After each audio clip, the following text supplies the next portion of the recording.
Mark Seibert, welcome to Tech Talk with Daniel. Thank you for having me. It's a pleasure to be here. You know, I can vividly remember the first time I heard the iconic main theme from Phantasmagoria, and I can also remember how much it freaked me out. But we'll get to Phantasmagoria later on today. In the meantime, let's rewind a bit. How did you get into music? Gosh, started playing the guitar when I was a wee lad, and it really connected with me, and I just started exploring it on my own. My mom and dad got me a few lessons, but kind of taught myself a lot, just playing with garage bands and that kind of stuff. Started playing at church and yada yada, and then I started taking it more seriously, and that's when I went to school and realized I had a whole lot to learn. And so that was a great experience, going to college, doing the whole classical guitar thing, playing the guitar concertos and all that stuff. Very different than playing rock and roll. And then I got in the band and I played jazz and did a lot of jazz clubs around the country, and also kind of got on the Christian music circuit for a while there. The band I worked with, we did a couple of albums, had some localized charting songs in different places around the country. There were some places where we could go in as the headliner, and then most of the places we were the warm-up act. So in which states were you the main act? So we had a number one song in Denver for a while. We were in the top 10 in El Paso, which is kind of weird because you would think El Paso would be kind of more, maybe country or that kind of thing. We were more like jazz and kind of, I would say rock and roll with horns, kind of Chicago-ish. Our producer was a gentleman named Kim Hutchcroft. He was a sax player for a band called Seawind. And in the 80s and the early 90s, Seawind, if you picked up an album, there was any brass section on the album, you almost always found Seawind horns on there. And so that was our connection with Kim, and why we sought him out to produce us. And his band did, 6-7 albums with like A&M Records or something like that. And so they were big stuff. We were little stuff. Did you go on tours? Oh, yeah. Yeah. Debbie and I worked with the band. She was the lead singer, and we were on the road almost full time for about 3 years. So we'd be home for a couple, 3-4 weeks at a time, and then we'd be out for 6 or 8 weeks at a time. Wow. And how many shows per week? Usually probably 4 or 5. A lot of times it was play tonight, tear down. We got to drive overnight, 300 miles to get to the next place to set up and play and tear down and do it again.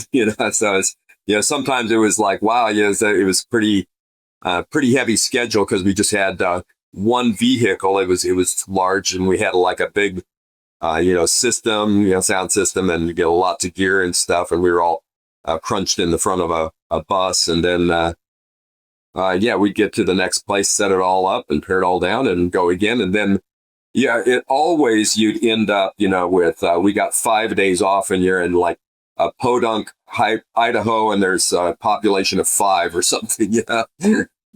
What do you do there? I don't know, maybe we'll go for a hike. Well, you can perform in front of a population of 5, and hopefully all 5 show up, because otherwise it will be a problem. Yeah, it's rough. Yeah, you get down to where when you're introducing the band, you're saying, "Sir, what's your name?" Okay, Bob, meet Paul over here. He's playing trombone tonight. So, touring with a band was your first paid job as a musician? Yes. So out of college, it was a group of guys. We had all been working together even before we all went off to school, and then we all decided, let's take this serious. So we all went to school, got our music degrees, and in and amongst that, we were working locally and working in the summer times playing. And then we got a record contract. And so we did a couple of albums, and that kind of, pushed us into doing the whole touring thing. And it was a great experience because right at that time was when the music industry was just starting to experience all of this computer integration. And that was something that was kind of on my part and another guy's part in the band. We did a lot of programming. We did a lot of synthesizer stuff, lots of integrated technology and synchronization. And this is, we're talking the early 80s. And so not a lot of people were doing that kind of thing back then. And so it just gave me a lot of experience with programming and technology and music integration. And I feel like that was the whole setup for when I got connected with Sierra, which is a funny story in itself, because I was kind of not interested in doing anything for video games, because all video games were beep beep and boop boop, and I was kind of like, that's not music, So I actually went to the interview for Sierra because I was kind of goaded into it, and I went and did it, and then I didn't hear anything. It was 3 months later when I got a call from them that said, "Hey, well, why don't you come on out and we'll talk some more and we'll show you what we're doing."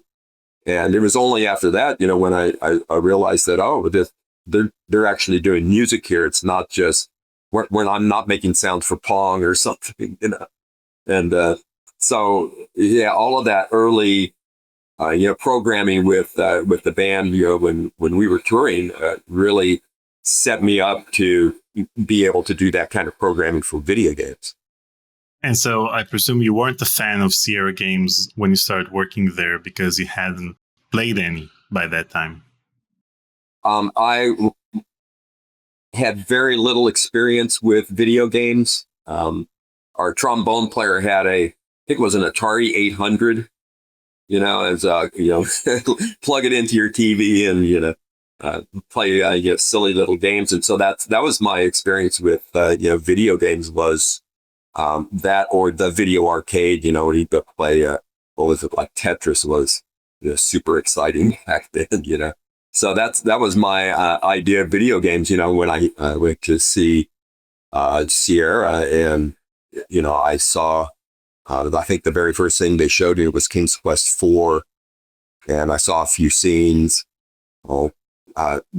Got to meet, Liberta, and we talked about story and music, and then I found out that William Goldstein was good music. I was like, wow, I had no idea that anything like this even existed. It's just a whole new world could have just opened up.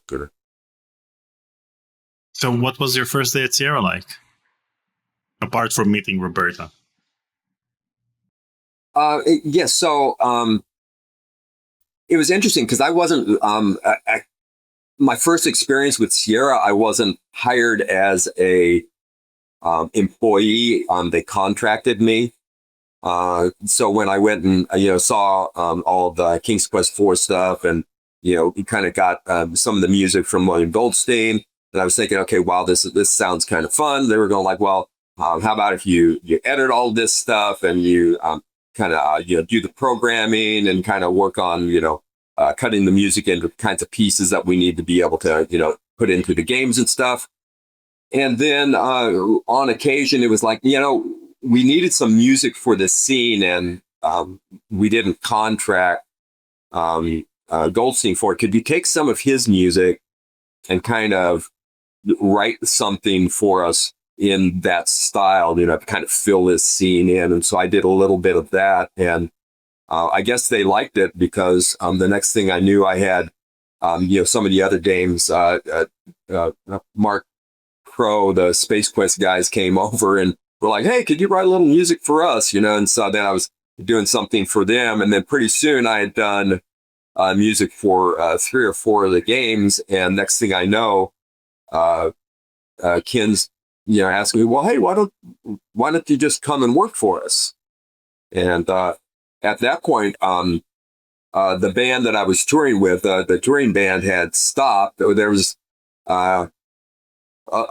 there's a long story about how the record company collapsed, and we ended up coming back from tour and not getting paid. And so we were kind of looking for other things to do, and I ended up working as a studio musician with Maximus, in fact, who did a lot of our audio later for Sierra. I hired them, but originally they had hired me to do like some writing for just like commercials and jingles, and somebody came in and they wanted to do some song, and so they needed an arrangement or they needed a guitar player, and so I did a lot of just the local work as a studio musician there with them. That's when I kind of got connected to Sierra, and boy, everything just took off. And what was the first project you were assigned to at Sierra? Well, that was King's Quest IV. So that was, my first experience in seeing the whole, game with some underscore. But that was interesting because in King's Quest IV, I think one of the things that I noticed is there were big moments of the game where no sound was happening. It was mostly like the player has done something, now a song's going to play, and then it stops and nothing comes out of the sound device. And my experience, I was really enjoyed movies. The other guy in the band that I worked with, he and I did most of the writing. He studied at UCLA and was very connected to the film school there. And so we liked that whole idea of soundtracks. And so I had kind of immersed myself already in the film industry, just, in mentally kind of thinking about what do things sound like? Because it doesn't have to be music, but there's, all of that audio that's going on in a movie at all times, even if it's not musical. In many ways, it is musical, even just these low frequency sounds or just the water drips or the wind blowing. I mean, it's a texture that kind of keeps you immersed. And that was something I noticed from King's Quest IV that wasn't done. And I think probably because nobody would even think, to do that with, a synthesizer. Well, can a synthesizer, you make the sound of wind, or can it be, water or a fire burning, or, you're in a sewer and you're hearing these water drips and stuff like that. That's what, my first project was Police Quest 2, where I was kind of given, here you go, let's do this on your own. And so I wanted to create something on Police Quest 2 where it was, and the sound never stops.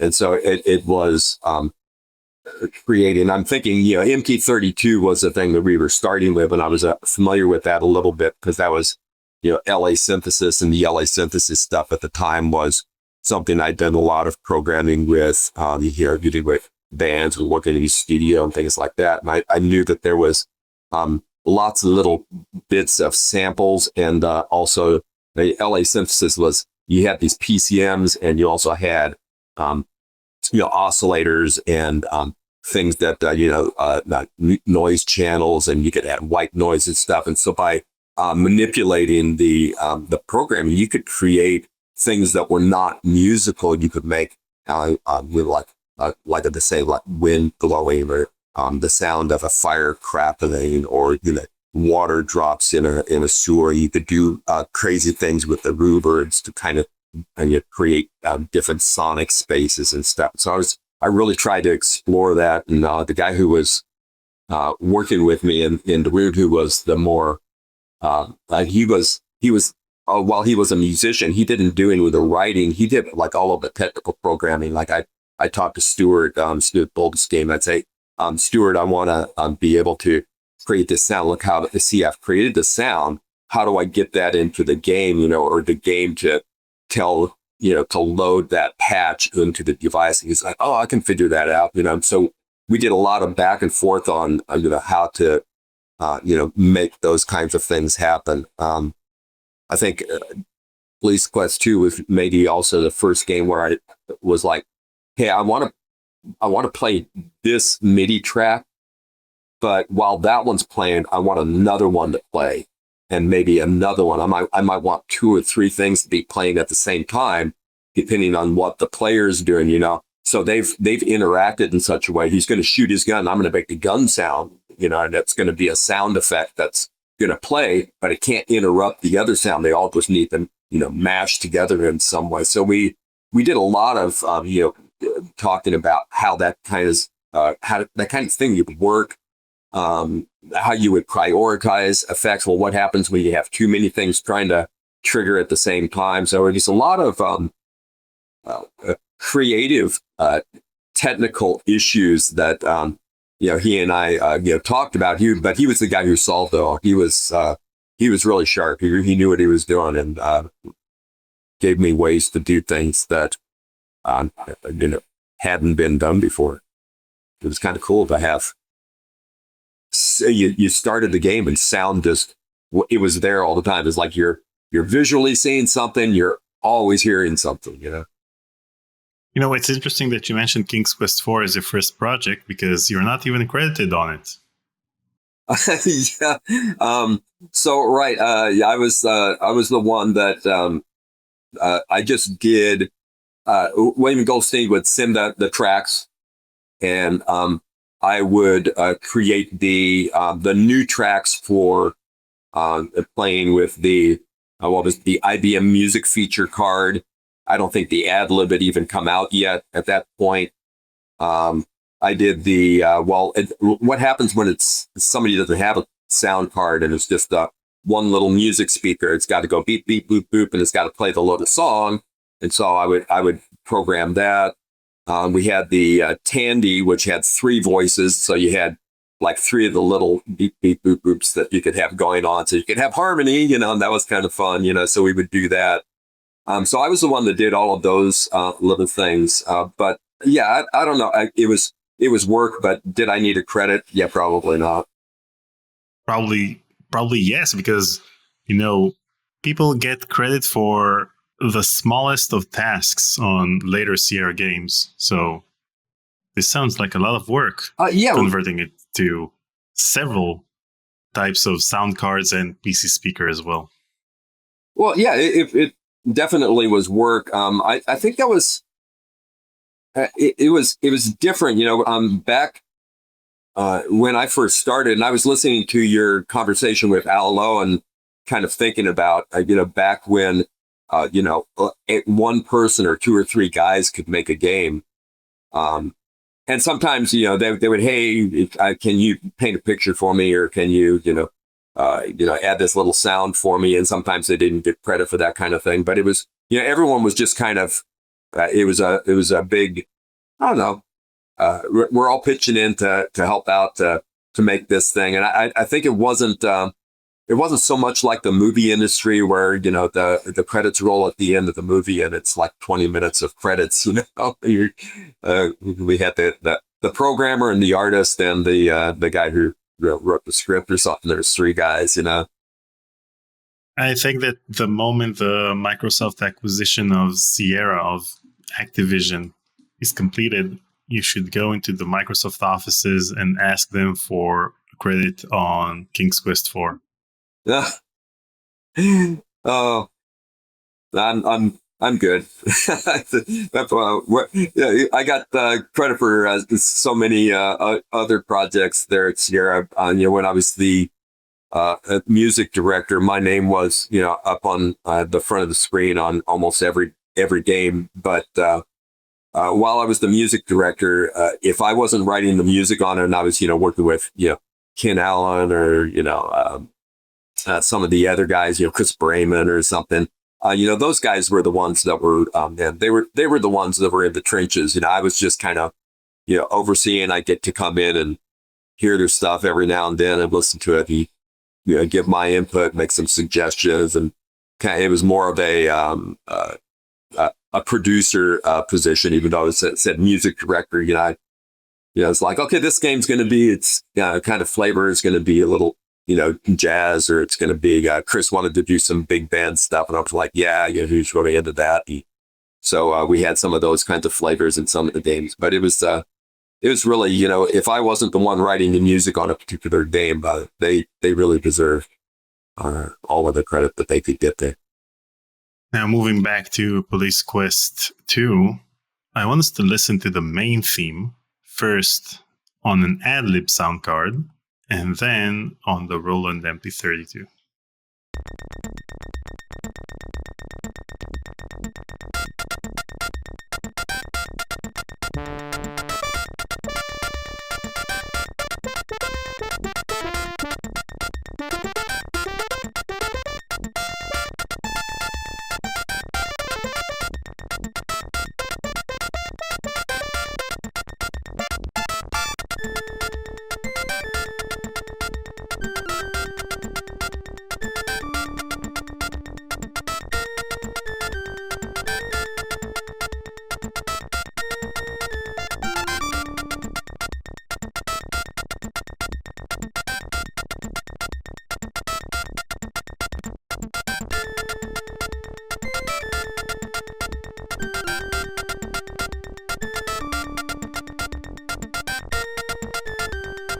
And there's your name.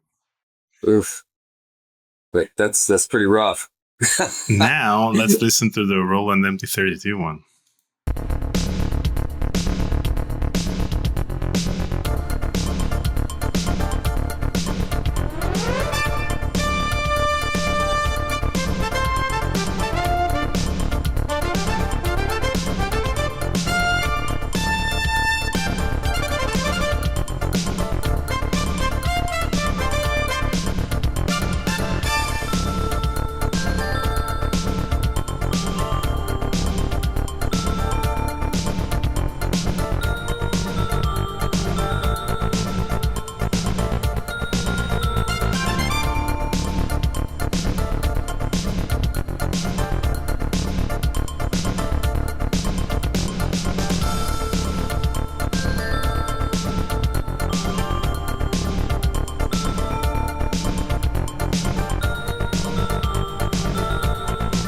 That's one awesome theme. Yeah, that sounds better than the ad-lib, doesn't it? It sounds better than a lot of the sound checks at the time. Oh, well, thank you.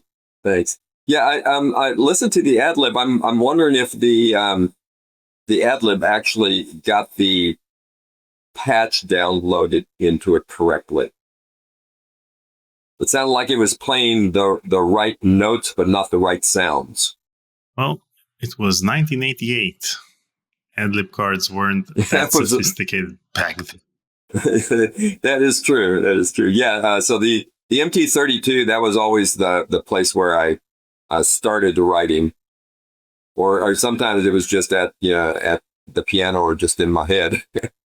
Now, why do you think Sierra insisted on supporting the Roland MT32 at the time, even though it was so far out of most people's budgets? So they had a deal with Roland, and so I'm sure that's what started that. And when you look at or you listen to the ad-lib and the MP32, and you're at like a CES or one of these game shows, and you want to impress people walking by, if you play your game with an MP32, people are going to go like, "Wow, that's pretty amazing." So even just for the wow factor, the MP32 was totally worth it. And how did you tackle the task of converting those rich MT32 soundtracks to ad-lib or even PC speaker? Yeah, so that was certainly something you had to take into consideration when writing the music. Everything had to have strong themes, because when it came down to it, the minimum thing that's going to happen is you're going to have that PC speaker, And what's that PC speaker going to play? Well, for, in Police Quest 2, it's going to play that bum, bum, ba-dum, ba, ba-dum, ba-dum, right? That's all you're going to hear. So you got to have something that's got some thematic material going. As you're playing this, it's funny. My wife and I we've been going back through like old TV shows and stuff, and recently I hit on Miami Vice. We've been watching some old clips from Miami Vice, and I wanted to work with the composer from Miami Vice. And we ended up hiring him for. Yeah. I'm sorry, I was drawing a blank there. Yeah, so we ended up hiring him for I think it was Police Quest 3. Mm-hmm. Yep. And I went out and worked with him at his studio in upstate New York, and it was just because Miami Vice was so huge at the time. It was kind of everybody watched Miami Vice on Friday nights or whatever the night that I think it was Friday nights that it was on, and everybody watched it, and it was just the soundtrack. That show was almost like watching a music video at points. They would use a lot of big pop musicians. Genesis was in a lot of their material. But even that opening theme from Miami Vice, when you think about it, it's not strong with a musical theme. That would be hard to convert to. Well, what's the PC speaker going to do? It's just got a lot of drums and a lot of this kind of grinding guitars, and a lot of the synthesizers are moving around and stuff. But it didn't have like can you sing that theme? It wasn't like that, And so while I was working on Police Quest 2, I'm like, okay, I want to try to capture that kind of feel that everybody's kind of seeing in police shows right now. But I've got to write some strong themes because I got to be able to do something, when I get to that PC speaker. So you were composing with the MT32 in mind so that you'll be able to create those lush soundtracks. But on the other hand, you also had the PC speaker in mind so that you'll have a minimalistic musical track that you can refer to once you're working on the PC speaker. Right, and kind of everything in between. As I recall, I think the ad lib had, I had 9 voices that I could use at a time. And so I was thinking, okay, well, on the little ad lib card, I want to have a drum kit. So I created a sound that was the kick drum. I created a snare drum, so I was like, boom, boom, so those were 2 of my sounds. That's why I was saying when I heard the ad lib of the Police Quest thing, I was going like, I don't think that's got the right patch. I'm hearing the notes, but I'm not hearing the right sounds. So it's kind of amusing hearing that. But so I'm thinking I can have a kick and a snare. I can have a bass part. That's real foundational for kind of little rock and roll kind of piece. And then what am I going to have? Well, I've got a lead instrument. I could have maybe a couple of notes from some kind of, guitar or synth. So I'm at 7, and then I'm like, okay, I can have my little brass section doing its thing. Okay, well, I'm pretty running out of voices here. So you had to think very strategically, and not only what do I want to write, but what's my ensemble when I have to strip it all down to these different components. Did you ever encounter a problem with converting for the PC speaker and then adding another layer or another track to the MT32 soundtrack so that you'll have something to refer to for the PC speaker? Well, yeah. So that was a conversation that it seemed like was often in the early days of making sound, because I started making these soundtracks where there's constantly you'd start the game, something was happening all the time. And the question was, well, can you do that with the PC speaker? And my view was no, because at some point it's just annoying, and I just want to turn it off. But that's what he had at the time. It's just so bad. Yeah, it is. But, so I felt like the PC speaker stuff was when I get some sound from the PC speaker, I want that little reward sound.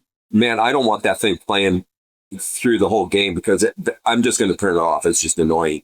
But if I do something good and go doo-doo-doo, hey, okay, I did something good, or maybe there's going to be a little song, somebody comes out and there's a fairy playing a flute. So maybe the PC speaker goes doo-doo-doo, doo-doo-doo, doo-doo-doo, and that's about it, it stops, because you don't want that to go on too long, because again, you're going to be looking for that. How do I mute this thing? Well, we had to settle for games that played entirely through the PC speaker. So, for example, I played LucasArts Loom back in 1990, and all the musical cues were played through the PC speaker. And you can't remove the music for users with PC speaker, because the music plays a crucial part in the game itself. So I had to listen to Tchaikovsky through the PC speaker. Well, I'm sorry. In 1989, you're credited for music on Hero's Quest, also known as Quest for Glory. So you want to be a hero. Could you delve into the details of creating the soundtrack for this game? Yeah, so that was 89, right? Yep. Yeah. So I had been asked to be the composer for Lori and Corey, and they came over and they talked to me a little bit about the game, and we kind of talked about what it should feel like, and the style of the music being very kind of heroic, and like I was saying, the themes of the time were the big Superman and Star Wars and Star Trek. Those had like big very thematic themes, where the main theme was very recognizable. And so I tried to write something in the style of, so I hope when you're listening to Quest for Glory that it feels that way. I have an interesting story about that. After I retired from the video game industry, I became a school teacher and taught music and math. And this is probably, maybe 6-7 years back. My graduating class was doing a missions trip, and we went to Belize. And here I am in Belize, and we're in this kind of very back edge of the world kind of place.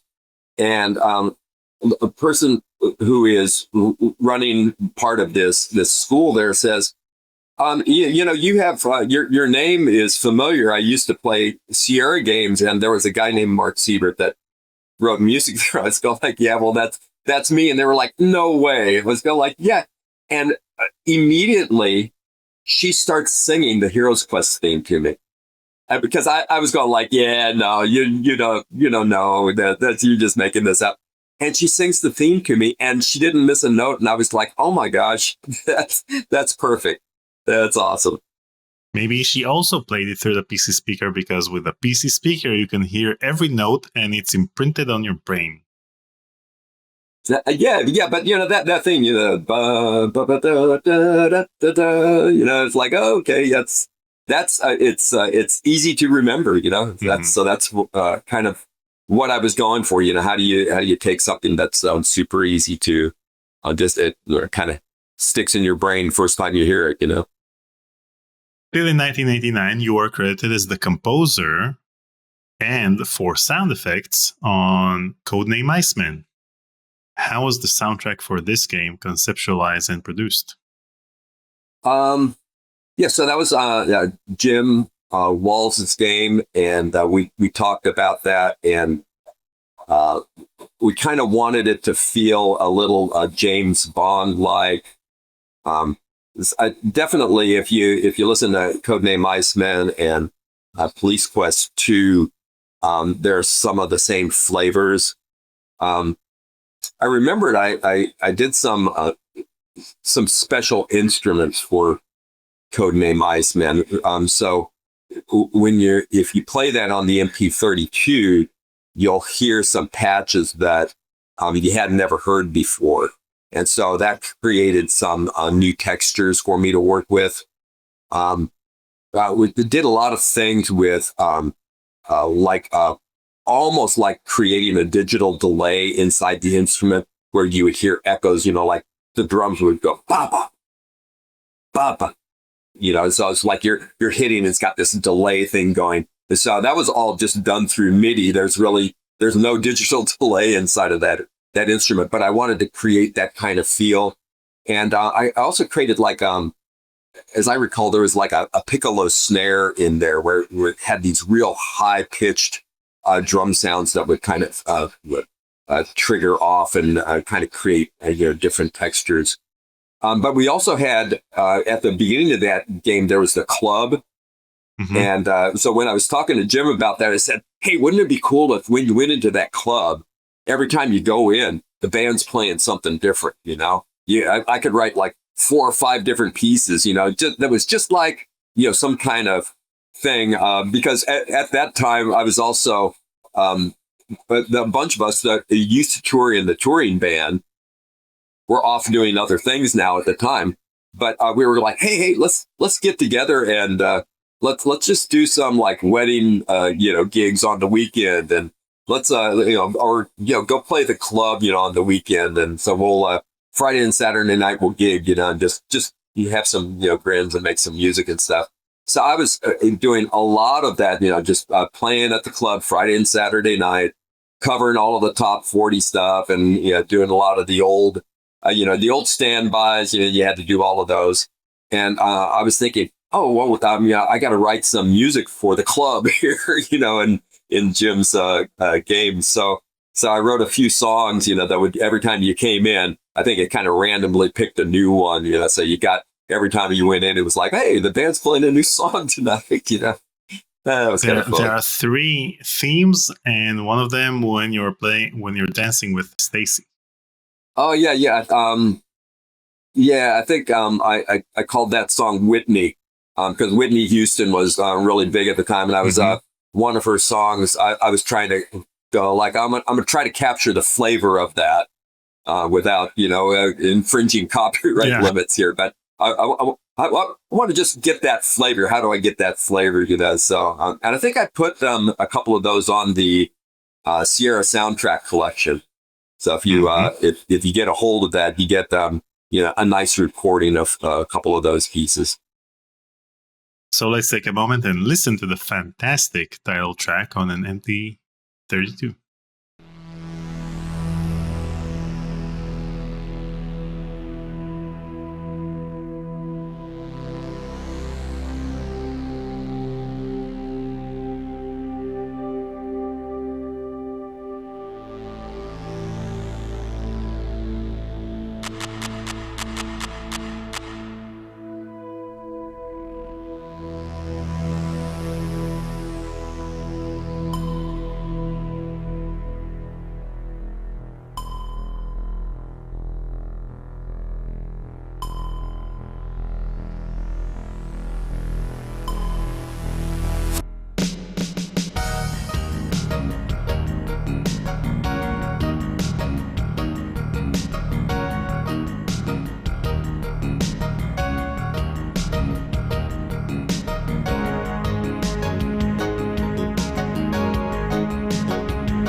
So the beautiful thing about this track is, first of all, it starts off as a very Blade Runner-esque soundtrack and then turns into an 80s cop drama immediately afterwards.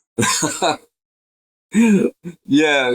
And I was, as I was hearing this, you hear that little, it almost sounds like a little a cheap little hand clap kind of thing. But as I recall, that was the first time we tried to do some synchronization of the graphics with the soundtrack. So we created, I talked to Stuart about, I want to embed in my soundtrack a trigger that tells the graphic when to come up. And so he gave me, I think it was like MIDI, like 80 was the, because you got 0 to 127. I mean, he was going like, well, what's not being used? And there was a lot of, numbers between 0 and 127 that weren't being used. There was nothing in the 80 range.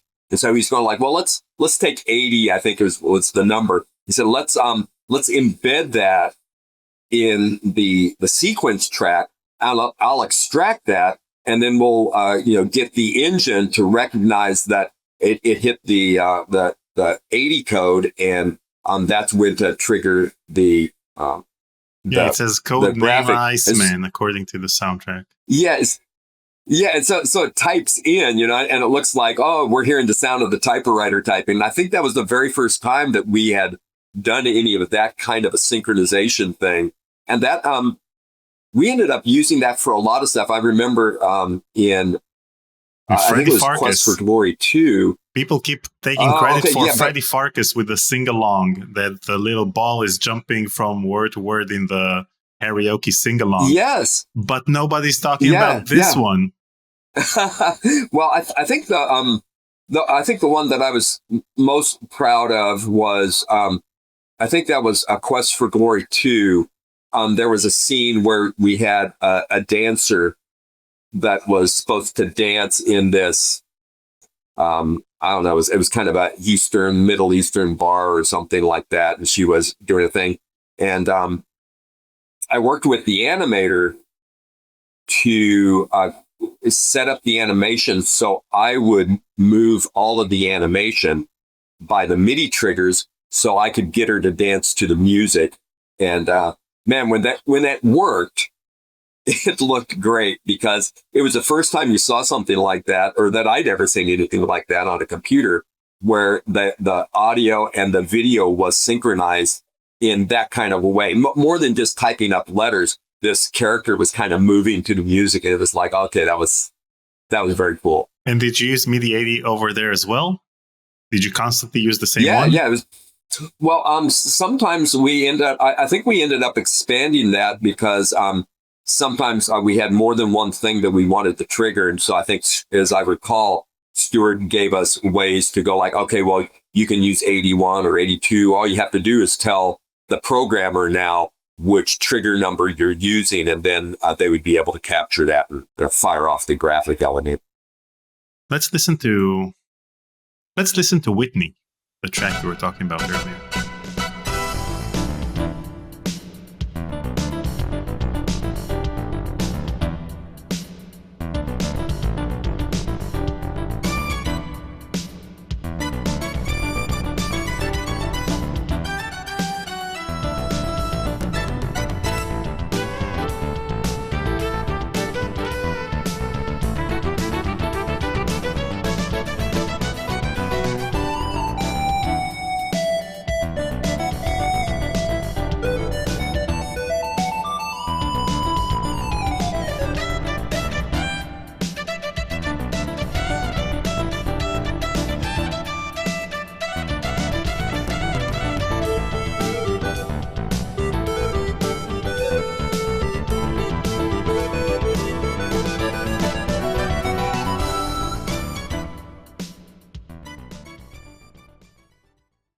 How did Whitney Houston not sue you after this?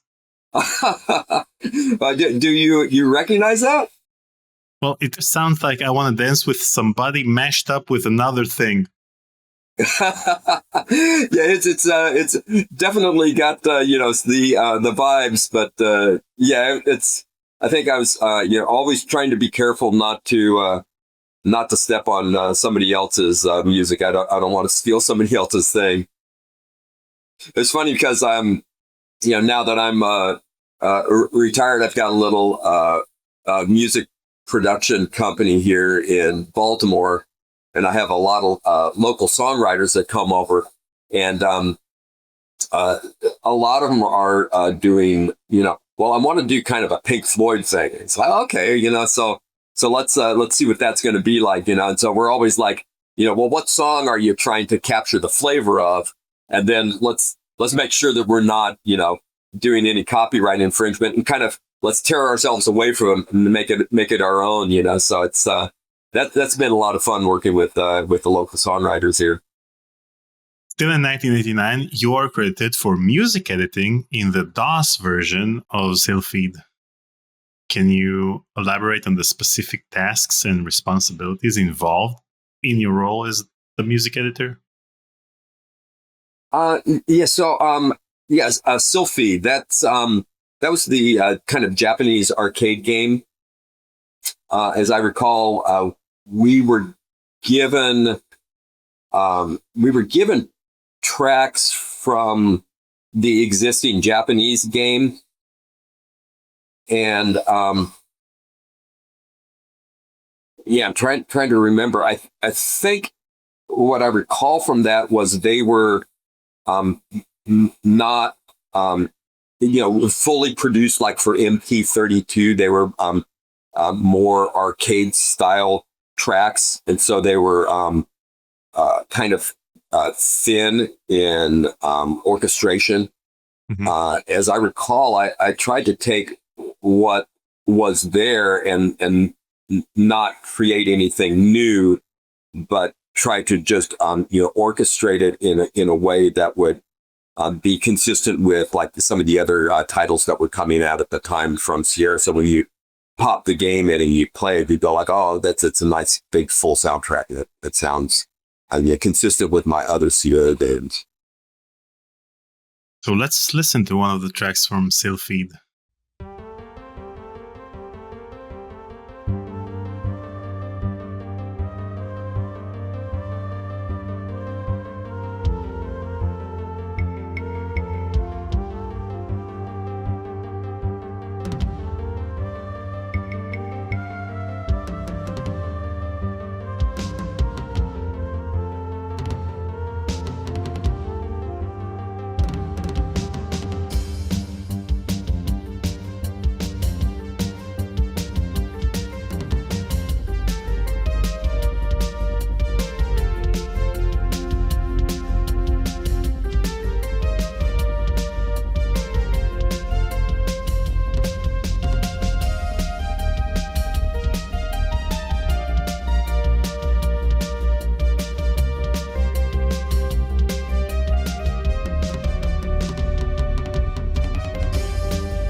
So you expanded the original track to sound like this? Yeah, as I recall, it was kind of like taking the original tracks would be more like something that was an ad-libs track from a Sierra game. And what would it sound like if you had the MT32 to produce those tracks? And so I was trying to take them and to stay true to the original tracks, but give it all of the better and nicer sounds on the MT32. Still in 1989, you are credited for sound effects and music editing on Space Quest 3, The Pirates of Pustulon. Yeah, so Space Quest 3, I think, was the first time that we did a lot of sound effects. Mm-hmm. Space Quest 2, I wanted to do that.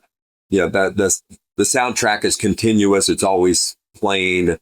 But the actions on screen, there were not, lots of different sounds, like when the car door opened and closed, probably, I don't think I did anything for that kind of thing. When the car sped away, I don't think you heard the tires squealing and that kind of thing. But on Space Quest 3, I think was the first time where I had a little, extra bandwidth. And I was getting more familiar with the MP32.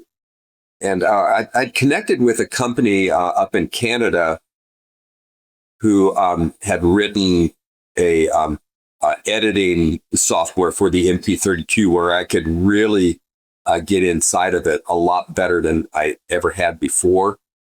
And those guys were great. I got on a first name basis with them, and I'd be asking them, "Hey, can you let me get at this part of the hardware or that part of the hardware? I want to change this or I want to change that." And they were like, "Oh yeah, let me make a modification. I'll send you a patch, and then you can give it a try." And so we did a lot of that stuff with them, and that was super, because then I got them connected with Stuart in the music department. And so we would kind of go around on, I want to create these sounds. And I want to make sure that I get them loaded into the device. So when the player plays the game, then we can have these new sounds. The one that sticks out in my mind is the Jello gun. That was a very silly sound. When you shot someone with a Jello gun, they had this kind of big wobbly kind of, liquidy gelatinous kind of thing. But we tried to cover like all of those funny sounds. I think the Nukem Dukem robots had some big punching sounds, and stuff. So it was more about trying to create sound effects that went with the actions, much more so than we had ever done in any other game. I think once we did that on Space Quest 3, it's like everybody and on all of the other games, the company were like, "Well, I want that on my game," and all of a sudden, all of our games at Sierra started having sound effects in the games. And in fact, I remember even getting some LucasArts games, because we were all in competition then, and we wanted to see what everybody else is doing. And I put in the Indiana Jones game, and I'm gonna watch the sounds, and listen to the sounds in the Indiana Jones games. And I remember on the MT32, I would always, or when I could, the names of my patches, I would always add at the very end, MS.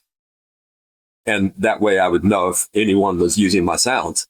And lo and behold, here I am. I'm playing a LucasArts game, and here's all of these patches with MS on the end of them. I'm going like, "Hey, those are my patches." Well, I'm glad you guys are having fun with them. Which patches did they use? I don't know. Just load up some of those, LucasArts games at that time period. And if you dial up the MT32, just scroll through the patches and see how many have MS at the end of the name. LucasArts, what have you done? I took it as a compliment. I was not offended. Oh, it's interesting. And which games had those patches? Indiana Jones and the Last Crusade, the graphic adventures? It was one of the Indiana Jones games. I remember seeing that, and that just made me laugh. And then I was assuming that, they're making use of some of my programming, and that's fine. A patch is a patch. There's an urban legend that Ken Williams didn't allow Sierra employees to play any of the competitors' games because he wanted Sierra to be leaders and not followers. So they didn't want you guys to play any LucasArts games. Was that true? Because it sounds like you played LucasArts games back then.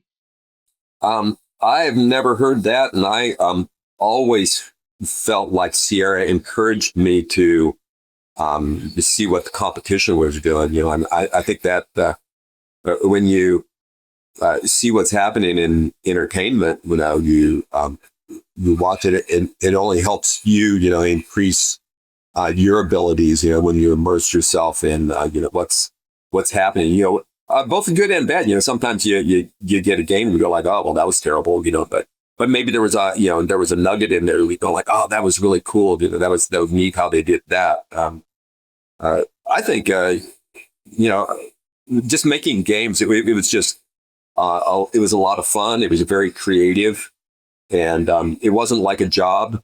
It was the thing that you enjoyed doing. Hey, I get to go make games today, and then you'd come home and you go like, hey, I'm gonna, let's drop in that other game, take a look at it. Let's play a little bit tonight. That'll be fun. So, I don't feel like I feel like I was always encouraged to see what's going on, strive to make yourself better. Okay. Still in 1989, quite a busy year, if you ask me.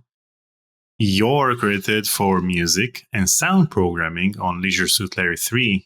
How was the soundtrack for this game designed and produced? I was credited on Larry 3? Yep. Maybe as music director. No, music and sound programming. So, maybe they gave you the credit for King's Quest 4 in Leisure Suit Larry 3. Just to make amends. Yeah, no, it's interesting because I didn't really get to work with Al until he and I moved to Seattle. Our paths crossed a number of times.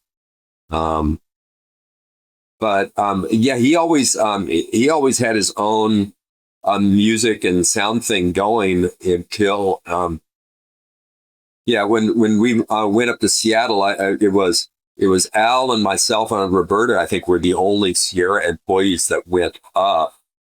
And since Roberta and Al were not actual employees, I guess I was the only Sierra employee that went up to Seattle and started up there. But I was Al's producer for Torrance Passage. That was the first thing that he and I worked on together, and that was fun. I wish I had worked with him sooner. He's a hoot to work with.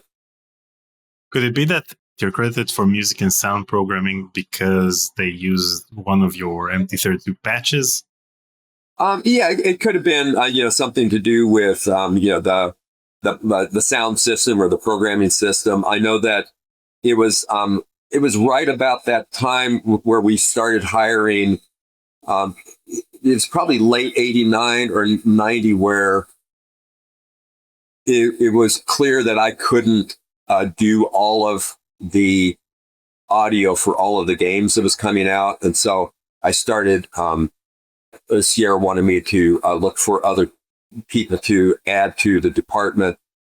And I remember Ken wanting me to, as I recall, to kind of direct that and be the person that directed the music department. I kind of didn't want to do that.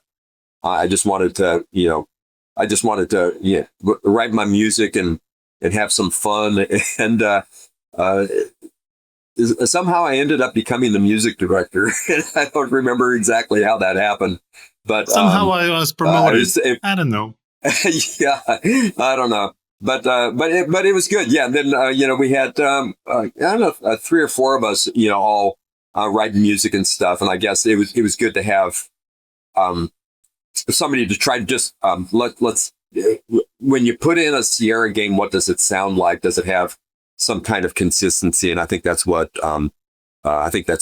Ken was looking for. And I think that's what I provided as music director. And so I think I started getting those credits on a lot of games that I wasn't, physically working on, but I was on the outside, listening and going like, hey, have you tried this? Have you tried that?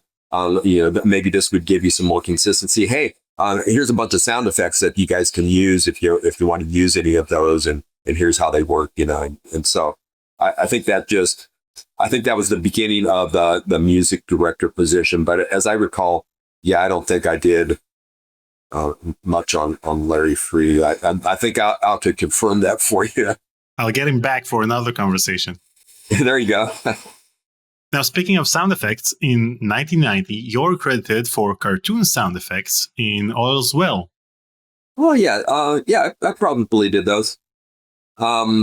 Yeah, so that was kind of an arcade game, and so you had this drill that was drilling through the dirt, and it would take little turns, and it would hit things, and it was yeah, very arcade-like. And so again, I was probably the only person there at Sierra that really knew how to program the synthesizer parts of the MT32. The other guys were more musicians, and they knew how to write music and, write for different instruments. But I don't think there was a lot of experience with, getting inside of the hardware and, hey, I want to make a sound that sounds like boing, or something like that. And how do we do that? So, so that kind of became my thing, was doing all of those little special intricacies on the hardware. So you created these sound effects from scratch, or did you base them on certain samples? What was the process for creating sound effects from scratch? Well, I would usually start with the MT32 because that was our large palette. And usually once I created something on the MT32, I could find a way with the FM synthesis to emulate something at least close enough that it was passable. Remember that the ad-lib card, that's the Yamaha OPL3 is the little chip that's in there, which is very similar to what was happening on the Yamaha DX7 keyboard. And the DX7, like everyone was using those in the early 80s. I had one, I think our band had 3 or 4 of them. And I was the one that did like a lot of the programming on those. So creating the sound on the FM chip was something I was pretty familiar with. So I would start with the MT32, and the MT32 is LA synthesis, and basically that's you got a PCM that you can use to start the beginning of the sound, but the PCM is it's a trigger the sound, and it plays and it's gone. It's not a looping. It's not a sampler. You don't have a sample that's of the violin, and you're playing that sample and you're looping it. It's not that kind of technology. I have a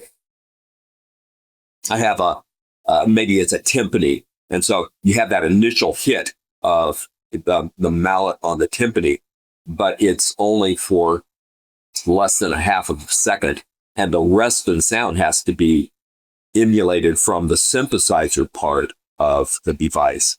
And so you're mashing those two things together to create something that's cohesive, that fools the listener into, oh yeah, I just heard a timpani, but you didn't. What you heard was, you heard the sample of the mallet hitting that was a quarter of a second, and then the rest of it was something that was created from the synthesizer part of the device.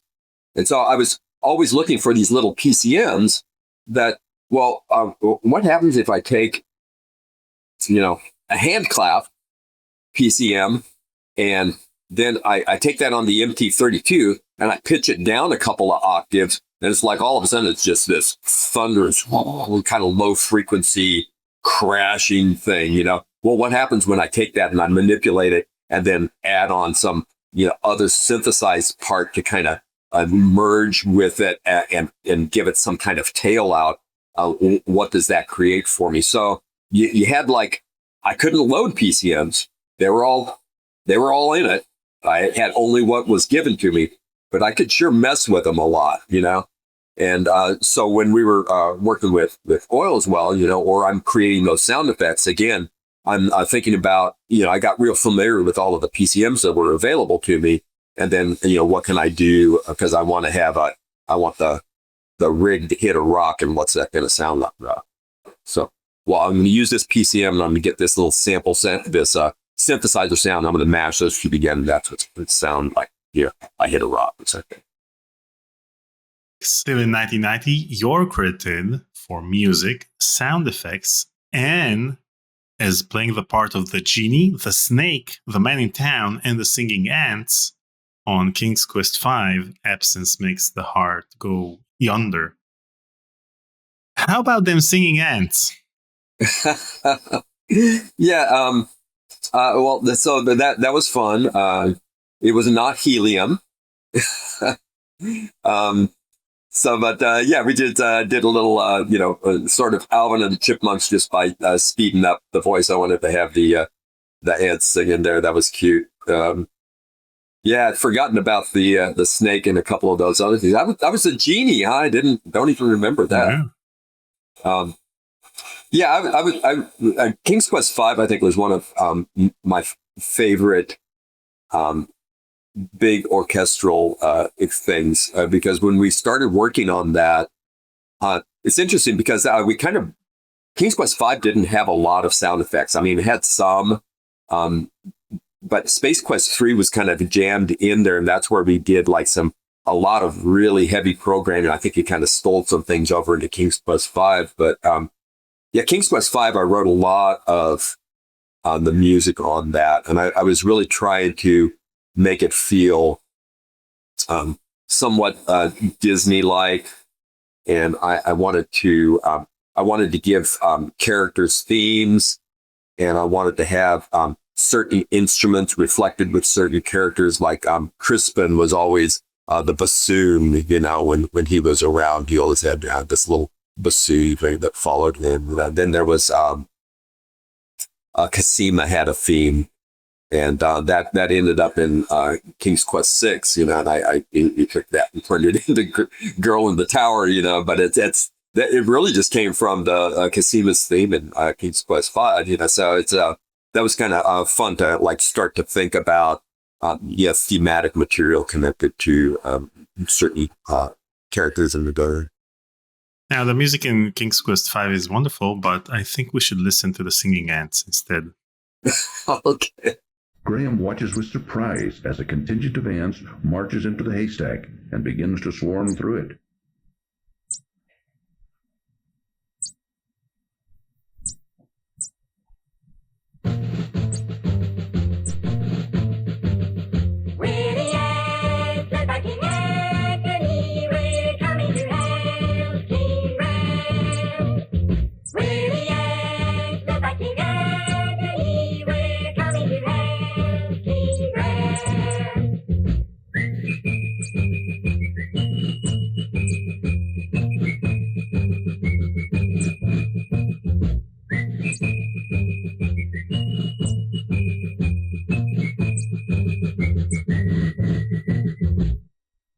I'm glad to see there was a way that we could be of help to you.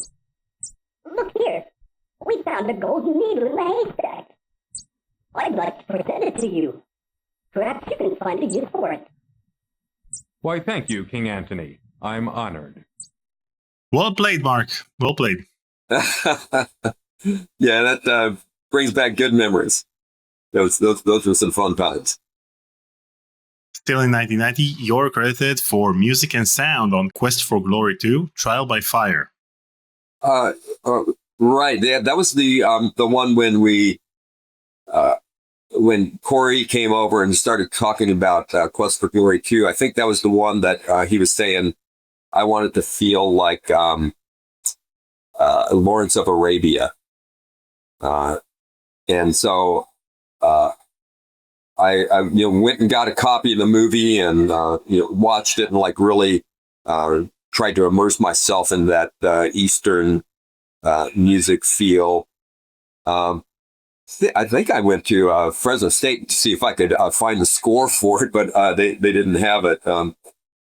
Yeah, so I think I even started playing around with, sometimes when you're trying to write something in the flavor of it, it's good to just take the piece apart. I think I even transcribed that big Lawrence of Arabia theme and did a whole sequence of a couple 2 or 3 minutes long of what does that feel like on the MT32? If I was taking Lawrence of Arabia and I had to put it on the MT32, what would it sound like and what would it feel like? And then once I did that, it was like, okay, yeah, now let's throw all of that away. But I've kind of experienced that flavor a little bit, so now what do we do with that? And then It gave me a jumping off point to start working on that. Sounds like you're playing with copyright infringement on a daily basis over there. It's interesting, but if you look back at the movie industry, if you look at your film history, often movies were done where the director would grab something from a famous classical piece and would drop it in the rough cuts of the movie, and then would get together with the composer and go like, yeah, I know that that's Brahms there, okay, and I don't want to use Brahms, but that's the feel. When I saw this scene, I kind of wanted that feel. Can you write me something like that that's original, but that's the flavor, So I think that's it's not. I don't think that that's a copyright infringement. I think it's like I want the sky to be a sunset, not a blue sky. Okay, well, what kind of a sunset do you want? Well, I want it to be, look at this picture. Here's a beautiful sunset, the way that I see a beautiful sunset. Can you paint me a picture that's sort of like that? So now we at least have a starting point, a joining of the minds between the director, the writer, the artist, the musician, and we're all we know what our target is. And we also know that we've been given kind of a flavor, but now we have to make it our own. You have to create something original that is in the flavor of whatever that thing is. They used to do that a lot in movie trailers from the 90s. Because probably when the movie trailer was out, they didn't have the soundtrack locked in, or I don't know at what stage of production they were at when they released the trailer, but they'd always use music from the most successful movie from the same genre from the year before. Yes.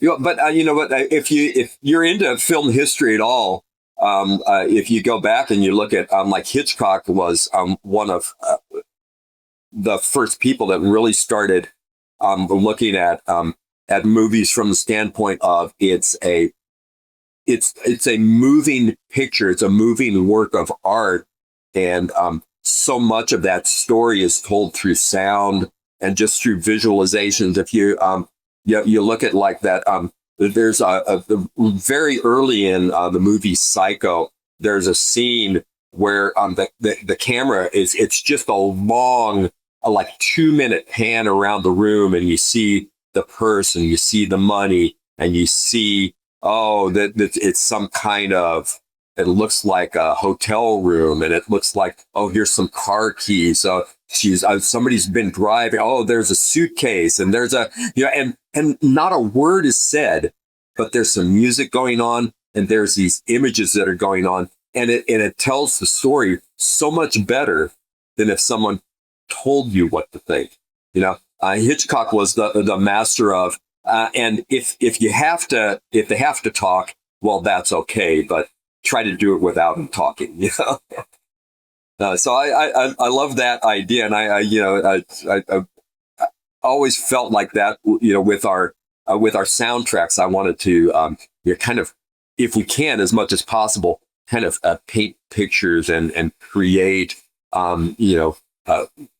images in the mind from sound as best as you can. Well, up until that point, most of the games weren't even talkie versions. So you'd have the silent movie effect. Your music had a more crucial role in the gameplay as opposed to when they started adding voices to games.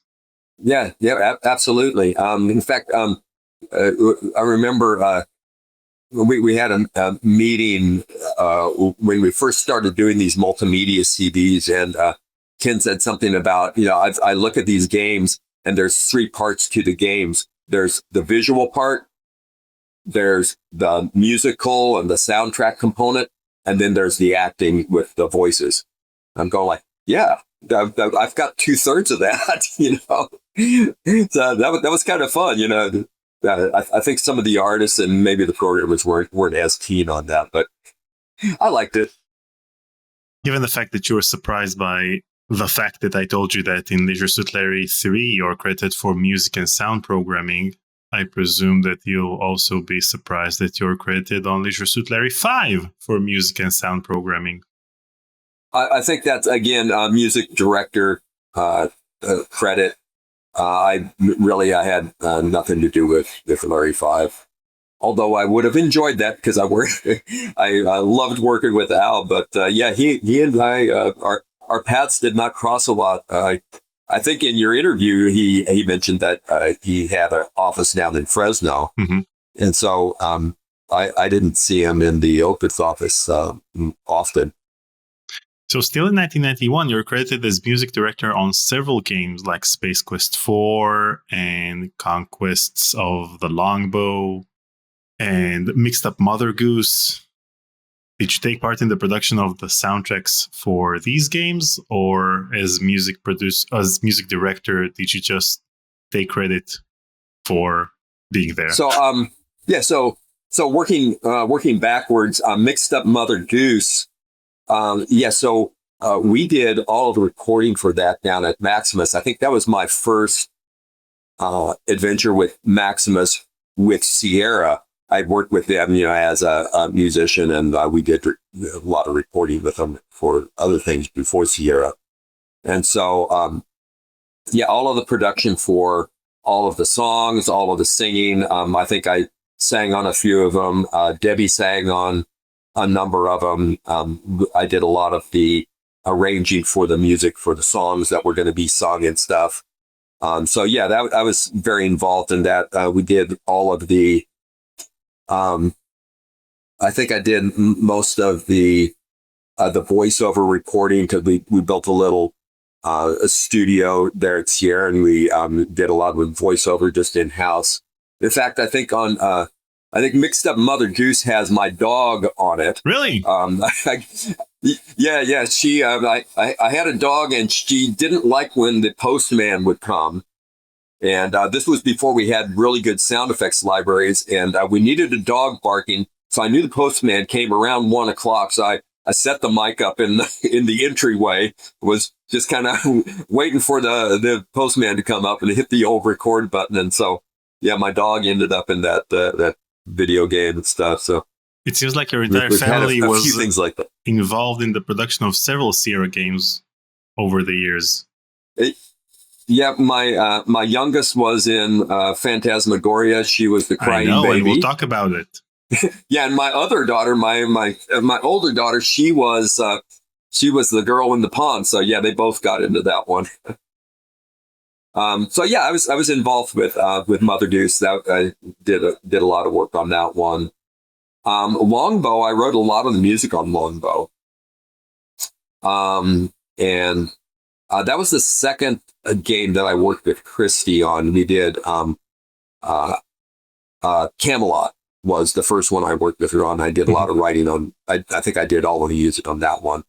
On Longbow, I think I had some other help because I was busy doing other things, but I kind of wanted to set the tone of Longbow with that kind of Renaissance kind of feel with the lute and all that stuff. Because I was the I was the only guitar player at Sierra that had done a lot of that, kind of more classical kind of thing. So I really wanted to kind of get into that and make sure that had kind of the right feel. As I recall, I made some patches for that so I could get the squeak of the hand moving across the strings. Because when you move from one position to another, and sometimes you get a little squeak in there. I wanted to get that squeak, and also wanted to be able to have a hammer on. And so, on the MT32, every note goes ding, ding, ding, ding, ding. Well, I wanted to have ding, ding, where that next note is kind of coming in, but you don't hear the attack. So I wanted to have some hammer-ons and stuff. So I created a bunch of little subtle keys on the MT32 that allowed us to do more of the that kind of thing. And then as I was writing, I would actually play it on the guitar, because on the guitar, there's certain voicings on the guitar that, well, let's put it this way. If you played it on the piano and then you told me now play that on the guitar, I'd go like, well, I can't. That's not even possible. You know, you can't put those notes together. I'd have to be able to have a note here and note here and note here. You know, that's not going to work because you only got 6 strings. You know, so if you're thinking like a guitar player, getting the right voicings and getting those right articulations makes it more believable. When you hear it, it not only sounds like a guitar, but it feels like a guitar because it's the right notes and the right voicings. And so I remember spending a lot of time on that to try to get that expressed on the MP32 because it took me 3 tracks to play that lute part because I had to have the lute, I had to have the hammer-on lute, I had to have the squeak. But when I put all of those things together, it was like, oh, that's better, you know? So that was kind of fun, you know, just getting into that little nuance. And so, longbow, there was a fair amount of work on that and this kind of subtlety. And I think I remember I put a little a humor into the opening theme. If you're as I recall, it was going through all the different characters of the group that's in a Sherwood Forest, and we're talking about the different characters, and we were joking about, well, it's like Gilligan's Island. It's the Professor and Marianne and yada yada yada. Well, if you dig into the background parts and the harmony parts, there's a little hint at Gilligan's Island in the music. And it was fun for us musicians to go like, hey, you hear Gilligan's Island in there. Like I said, you are dealing with copyright infringement on a daily basis. Well, yeah, no, at least it wasn't, we were not playing Gilligan's Island, but there was a little, there was definitely a little tongue-in-cheek moment in it where you go like, that was just fun for us musicians to throw that in there. Still in 1981, you're credited for your 3rd collaboration with Al Lowe, even though you didn't work with Al Lowe at all at that point in time. Leisure Suit Larry 1 in the Land of Lounge Lizards, the VGA version, you're credited as music director. Okay, well, yes, so on Larry 1, I think I did have some input on that. There was kind of a resurgence of going back to Space Quest 1. As I recall, we did that it was like a black and white. Yeah, it was the Space Quest 1 was in the style of the 1950s sci-fi TV shows or movies. Yeah, I think we were kind of going like, hey, it's Forbidden Planet or something exactly. Like that. Yeah. And it was in black and white, and we wanted to have all that, kind of little stuff. Larry 1, I think, I definitely did have some input on that. And it was King's Quest 1. I had some input on that one as well. So I was the music director at the time. I had assigned the musicians to take those and run with them. And my job was just come by and go like, hey, Space Quest 1, guys, this is supposed to be a 1950s sci-fi. So let's try to capture that flavor. And so it'd be more like I'd come by, once or twice a week and go like, hey, let me hear what you're doing. Oh, have you thought about doing this? Have you maybe tried doing this or and maybe let me write you a patch for that, because it would be really cool if we had that theremin kind of thing, going there. So let me do something where I could create a little theremin patch, and then you can play with that and kind of get all of that weird bendy sci-fi stuff. And same thing with Larry. It was all about just what does the flavor of this sound like, and how's it going. And a lot of times the guys that were working there, they were all so good. Most of the time it was like, wow, guys, that sounds really great. Just keep up the good work, that kind of thing. There was also, for all of those, because they were pre music, music hadn't been spotted for the games. So a lot of the work as a music director was working with the designers and kind of running down through the scenes and going like, well, there's going to be a scene here. There's going to be a scene there. This is the mood. This is what's going to happen. And it's like, oh, okay, well, wait, we need a music cue there. What's that music going to be like? Or what's that sound going to be like? So it was just spotting a lot of things and go like, hey, here's the cues. This is where they're going to play. This is what it's going to feel like. And here's your starting point as the composer for the game. This is a suggestion. We definitely need a cue here.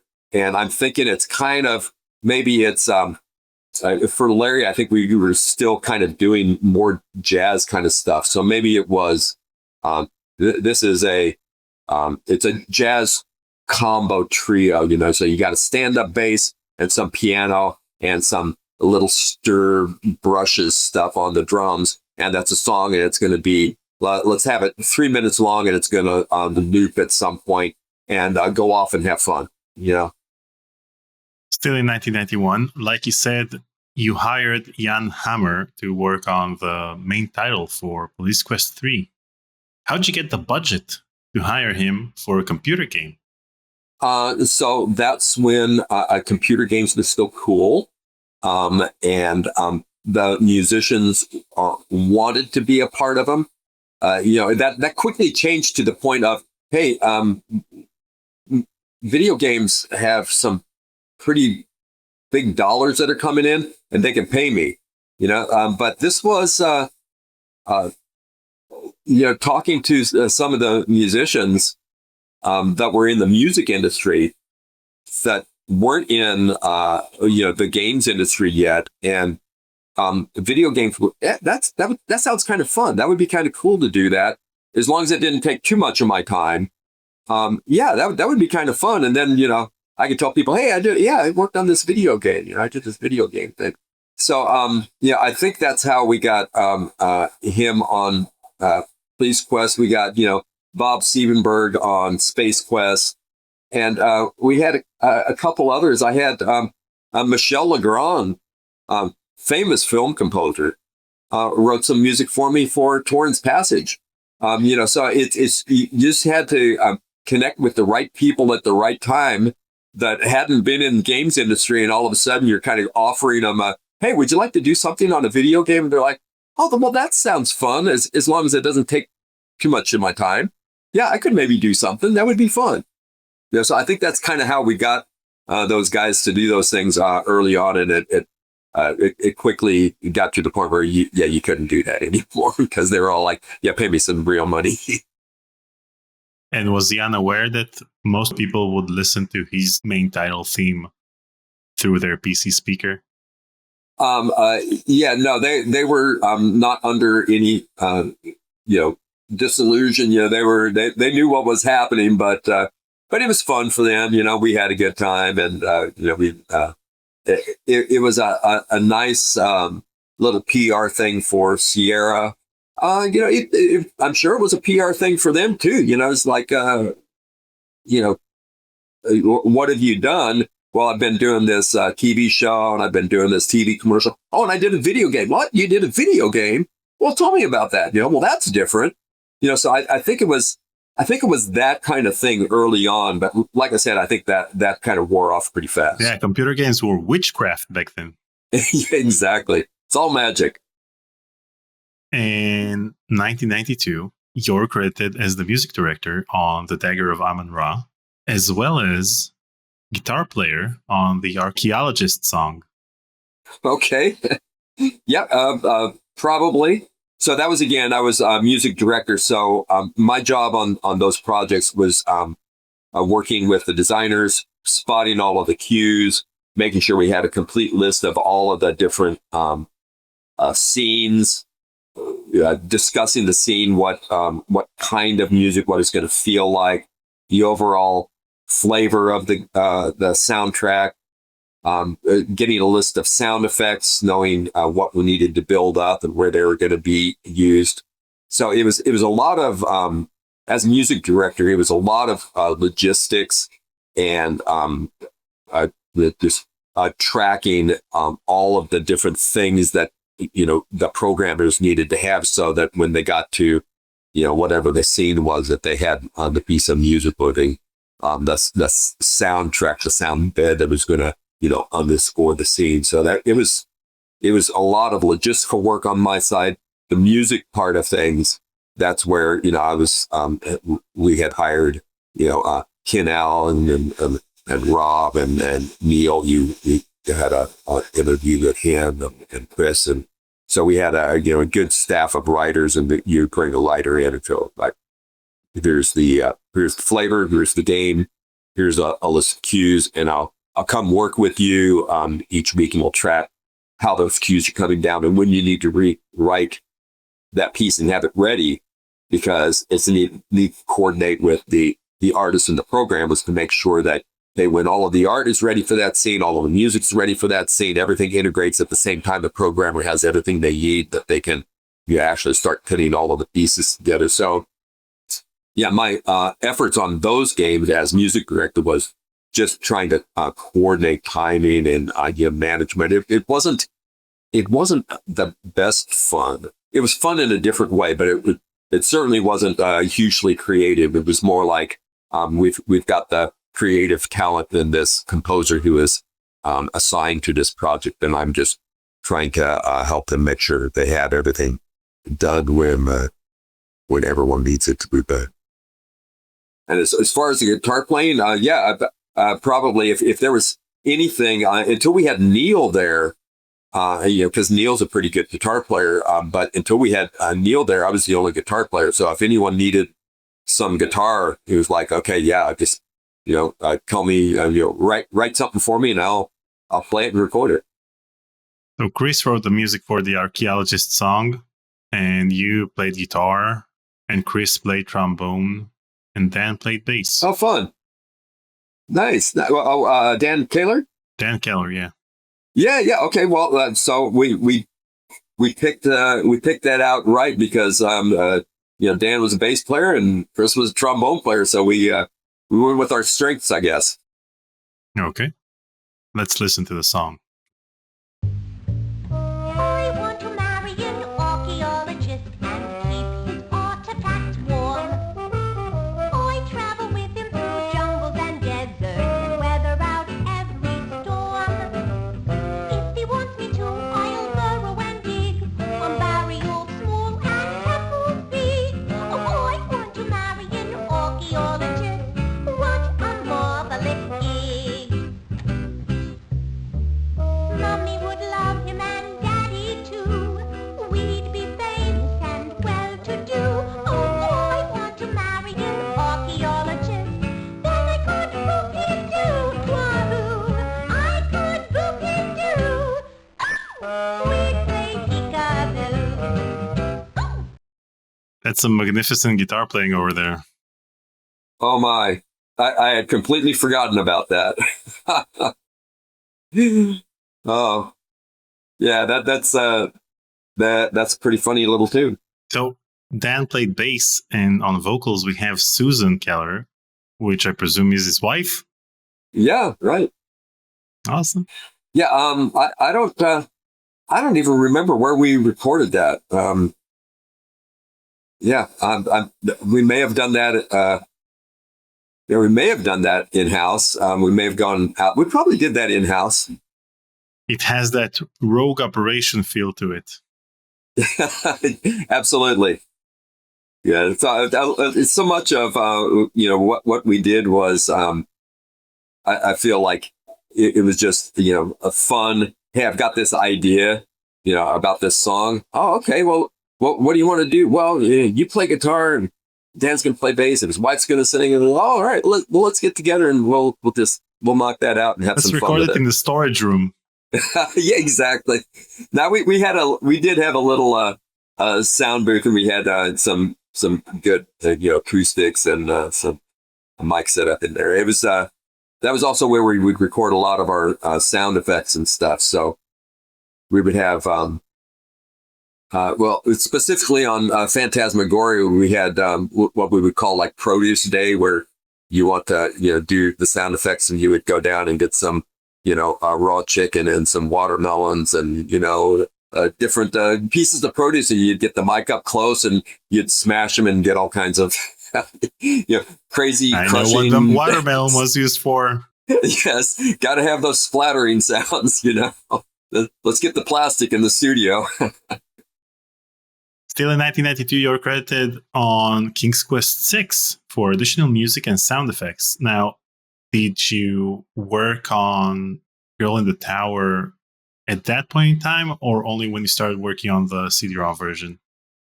So, when King's Quest VI was early in production, I recall having a conversation with, I think it was with Jane. It may have been with Roberta too. But I was noticing, just going to the theater, at the end of the movie, there was always the pop song.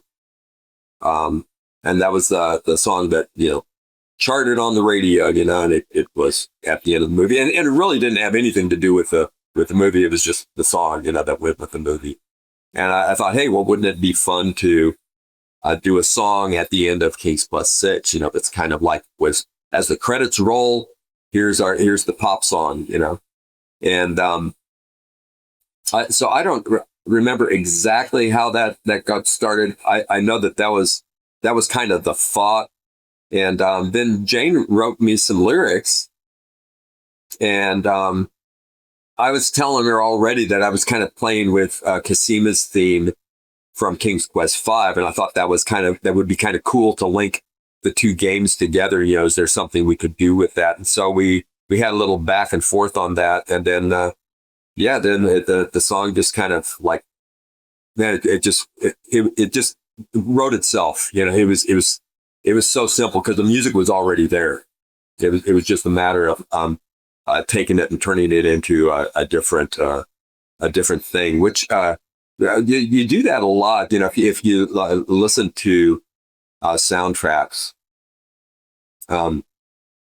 once you got that main theme written, man, it comes back in so many ways, and sometimes in ways that you don't even notice. I notice when my wife and I, when we watch movies or something like that, we'll be at home and I'll hit pause. I said, "Did you notice that theme again?" She'd be like, "What?" It's going like, "Yeah." So I'm going to roll it back now, and it's in the cello part, and it's like it's stretched out about like 3 times as long. But listen carefully. You can hear the theme in there. And I play. It was like, oh my gosh, it was disguised in there. But that's not by happenstance. That's I think in music, especially like in movies and video games, where we have these soundtracks, things hit us on a subconscious level sometimes, and we don't even know that it's happening, but it's speaking to us in a way that adds to the character of the story, or the flavor of the story, or the mood. It communicates in ways that is not like overt, and I think that's those are the things I think are kind of really fun about working with pieces of music and video, and marrying those together. One of the last games I worked on before I retired from a video game industry was I worked on Lord of the Rings, Rise of the Witch King. And that was a Xbox and PC game. And my job was I did all of the video editing and managed all of the music from Lionsgate. So they gave me, it was amazing. They dumped all of the music from Lord of the Rings on me and said, here's everything. And I was like, oh my gosh, this is awesome. And they did something that I'd never seen done this way before. I had, there was a theme for each, here's the orc theme, here's the elf theme, here's the ring theme, here's Gandalf's theme, they were all in pieces. And then for each one of those, there was like little sub pieces. So like, here's the 3-minute ring theme, here's the 2-minute ring theme, here's the 1-minute one, here's the 30-second one. And when you watch the movie, all of these pieces, as I understand it, all of these pieces of music were written and then used in post, and you can hear them blending from one to the other. And whoever was doing the editing was really clever. You're hearing these pieces of music like mashed together, and it wasn't really written that way. They were in pieces, and they kind of reconnected them and to the movie. You usually you see the film and everything's cut, and you know exactly, well, at 22 seconds and 5 frames, there's this hit, and so that's where the music's going to hit. Well, this was kind of done the other way around. The video was being edited, and then the music was being slid in, and you know, the hits would have, hey, the ring's up, so we got to hear that ring thing has to happen when the ring comes up, you know. But hey, it's happening at the same time while there's this orc thing playing, you know, and you're hearing all of these different elements kind of mashed together in, you know, in different ways. And so it was really interesting to think about music in that way and in that context. It's just a whole different way of thinking about this. It's very similar to how LucasArts' iMuse system worked, when several musical cues would blend into each other. Yes, and you know, we did experiment with that a little bit in the early days, like in the late 80s. You know, when we were having songs playing, we would have tracks that we could mute or unmute given the context of what's happening on the screen. So you might have a song playing, but if the character's in danger, all of a sudden now you hear that tremolo violin part comes in, you know, and then, oh, they're not in danger. Well, that track gets, you know, turned down and muted, you know, and stuff. So we were kind of playing with those ideas of being able to modify the music in real time based on what's happening, you know, on screen and what the players are doing. And is it true that you guys sent a CD to various radio stations with the hopes of getting Girl in the Tower charted? So I was not a fan of that idea. I tried to discourage that idea.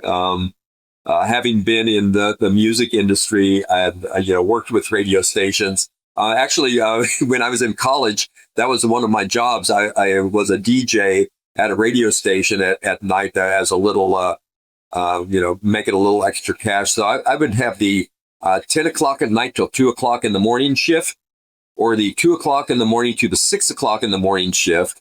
And I would be the only one in the station, and I'd be playing records and falling asleep and you know, learning how to drink coffee and stuff. And yeah, the guy who, you know, accepts the music at the radio station does not want you to send him that stuff. So you know, they've already got they got plenty of other things to do, and the campaign to, well, call up the radio station and ask them to play this song. I was like, oh, I don't think that's maybe not the best idea. You know, but that's you know, they wanted to go for it. I was like, okay, well, you know, stranger things have happened. I did see, because Sierra was kind enough to give me the songwriter rights on that song. I have received airplay checks for Girl in the Tower over the years. So somebody's playing it. Now, in 1994, you started rocking the credit scene by getting a bunch of credits on various games, and you started getting the producer credit. So in 1994, you were credited as the producer and composer on King's Quest VII, The Princess Bride. Can you elaborate on how this game came together? Yeah, so that was, we had a change at Sierra.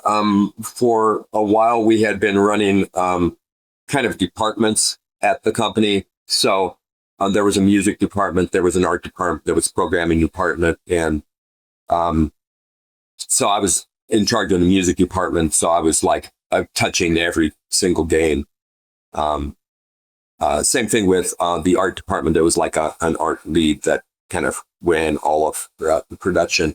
And the change happened at this time where we were going to go to working more as teams. Every team would be its own little unique unit, and the artist on that team, there was a lead artist, but there was not like a department, where they were like separated out, and the art kind of got tossed over the wall to the programmer. So it was more a team production, and that's when I was given the opportunity to be a producer. I think the first thing I produced was Pepper's Adventures in Time, and that was a fun little project. It was already under development when I got a hold of it, and I got a chance to work with a team, and that was different. Being able to look at the whole project, from the top down, not just from a music perspective. And so it took me a little while to understand how that worked, and to also learn how to give the guys on the team, the artists. I'm not an artist. What do I know about art other than I can look at it and go like, yeah, that looks kind of cool. But man, I needed to learn how to, work with the artists and the programmers, and would just encourage them to bring their best. And what can I do as a producer to help you? How do I help you become that best person to kind of lead the team, or even as an individual to create that great piece of art, or that really cool little piece of programming. So yeah, King's Quest 7 was it was an honor to be able to work on that. I was very honored that Roberta wanted me to lead that project for her. Loved working with her. We got to do several things together. We had a really good time making some fun stuff. And King's Quest 7, when Roberta was telling me about what she wanted to do, she wanted that to be, we were going to do something new. It was going to be Disney. We were going to do old-fashioned paper animation. And I'd never experienced that before. I didn't know anything about it. So we had to get some talent in that really knew how to do that. We had to figure out how we were going to, how were we going to get that from paper and into the computer in a digital format? What was that going to look like? How was that going to feel? That project was bigger than we had in the schedule, and so that was really difficult because the company had made some commitments to have that game on the shelf at a particular time, and the size of what was written was way beyond what was possible, and we were also working in an area where we just didn't have experience yet, as doing that whole animation thing. And so I made some connections with some outside animation houses, and some of those went really well, some of them not so well.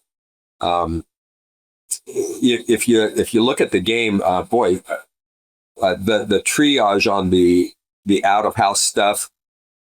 We had a house in New York that worked with us on that, and they were just really good. Every time we got stuff from them, it was like, man, this is so good. It's like, wow.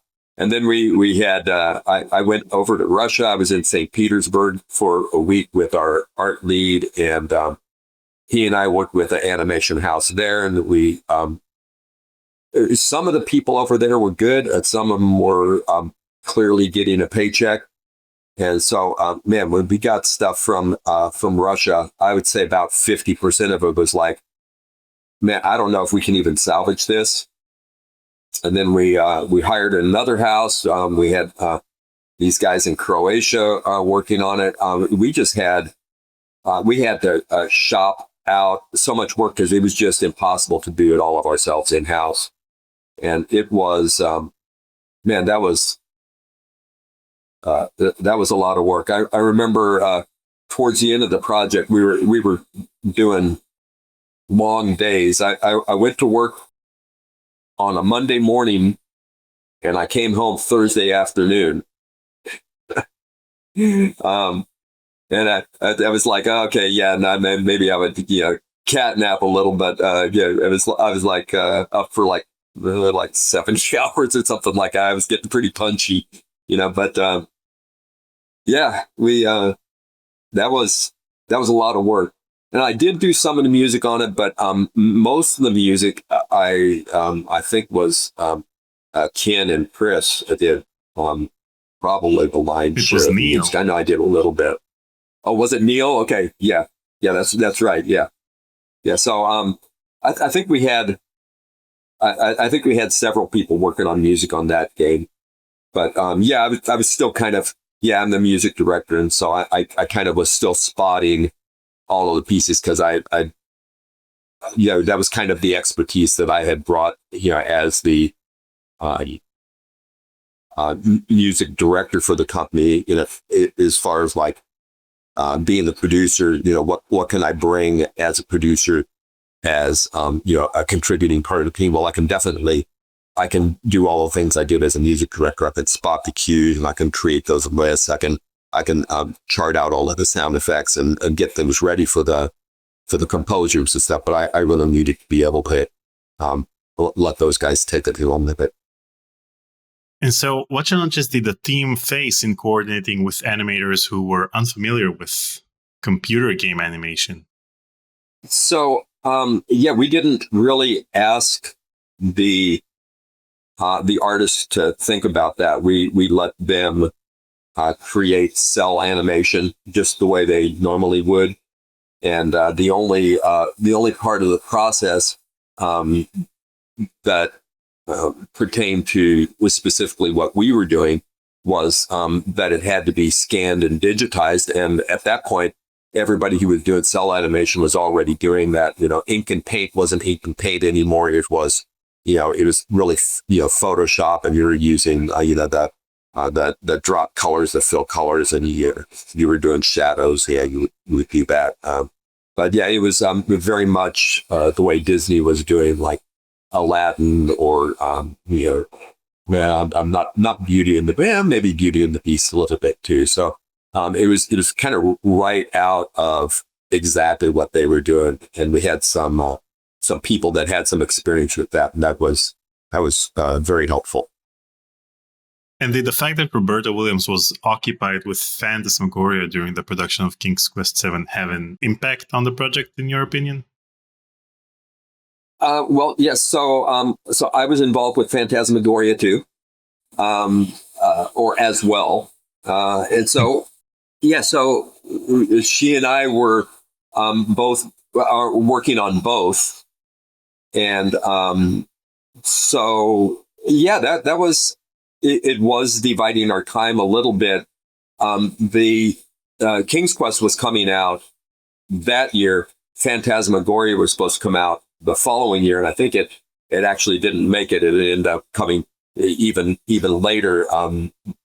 And Phantasmagoria was just one of those projects where it was like, no, it's going to come out when it's done. It's just that one doesn't have a ship date specifically. We knew when we wanted it to ship, but King's Quest had a date on it. King's Quest, the company had made commitments, and that was like, oh no, it's going to be on the shelf by this date, and so make it happen. So yeah, so we worked hard to make that happen. We had to make some cuts, but King's Quest VII was still that was a pretty big game. There's a lot to that game. There's a lot in there. So, due to the tight deadline that you had to cut out scenes and animations and puzzles from the game. In King's Quest VII, yeah, absolutely, yeah. That was one of the things that when I started, understanding my job as a producer, I knew that I've got this game, and back then I think Al even mentioned this. If you miss Christmas, man, you've lost a lot. So you got to make Christmas, and so it was one of those things that as I'm learning what it means to be a producer, I'm also learning to figure out how am I going to get done. I want to put a quality project on the shelf. I want it to do fun. I don't want it to be buggy. I don't want to have my team working 12-hour days, 7 days a week. How do I balance all of this? And then I have the design team kind of go like, well, but I want all of these things in my game. This is my game, and how do you find that balance between those things? And I think it's a delicate process of being able to know what things need to be there and what things can we remove if it comes to that. Now, King's Quest VII is my favorite King's Quest game, and I got it for Christmas 1994, and the localized version of the big box, the game wasn't translated to Hebrew, but they localized the big box, so they had the original version that was released on Christmas 1994, which is version 1.0, and that version had a game-breaking bug in which you couldn't give the shopkeeper in the faux shop the wooden nickel. So 11-year-old me had to walk around to try everything on everything to try to figure out what am I doing wrong. And so after months of trying, I called the hint line, and then they told me that it's a game-breaking bug and they had to send me a patch through the mail. It took 3 months, and I eventually got it. But by that time, I skipped chapter 3. So as much as I love King's Quest 7, and I really love it, I love the sound, I love everything about it. And I know it's not a very popular opinion because a lot of people love King's Quest 6. Some of them love King's Quest 5. But I love King's Quest 7. And the fact that there was a game-breaking bug at the time was really hard. Well, I think Al spoke to this with you, as I recall, and you have the QA team, and they're working on the game. Usually, when I got to the end of the development process, as a producer, I would become like a QA. One of the QA people, and I was playing the game, constantly, and finding and fixing bugs, trying to help the team to fix all the bugs and clean it all up. But you have sometimes really well-intentioned people who love their project, they love their game, and they want it to be the best it can be. And you go like, all right, guys, it's code lock. QA's played through the game. It's code lock. Do not change anything. And somebody who invariably will go like, I just need to make this minor little change. It can't possibly break anything. And so somebody will make that minor little change. And they'll test it. And it works. Works on my machine. Works on my machine. I used to have a programmers always programmers used to tell me that all the time, and my answer was, well, we'll just ship your machine in every box, and it's I know it's because they love their craft and they loved what they were doing and they just wanted to make it better, but sometimes you would have that person was still like, hey guys, it was me, I'm really sorry, I made a change, I know I wasn't supposed to, and I'm the one that broke it. So at least I learned the importance of beta testing early on in life. Yes, it is good. Before becoming a game developer myself. You became a beta tester for us. I'm sorry.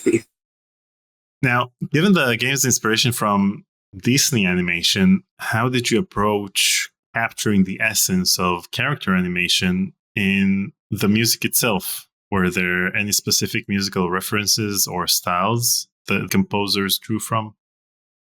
I think the only direction that I gave them was to look at the Disney, look at Beauty and the Beast, Aladdin, these big orchestral scores that just have that that magical feel. The music of Disney is very it's almost a little show tune ish in places. But it's absolutely, it's the most magical place on the planet, kind of, feel. When you hear, Disney music of that time, you're like, oh, that's Disney. You could just tell it. It felt like it. And I think it was Dan who wrote the opening piece for King's Quest VII, that whole little animation Land sequence. Beyond Dreams. Yeah, and he nailed it. I mean, it was like, oh man, that's perfect, and that really kind of set the tone, I think, for the whole game. Just guys, that's the vein, that's it. Let's stay there, So we just tried to stay in that big magical Disney world as much as we could.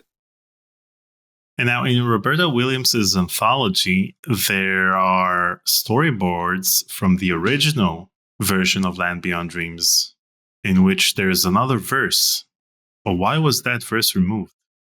Money. Gotcha. That opening video was very expensive, and we're going like, yeah, well, there's going to be another 90 seconds of music here. We're like, we don't need that other 90 seconds, not for that much money.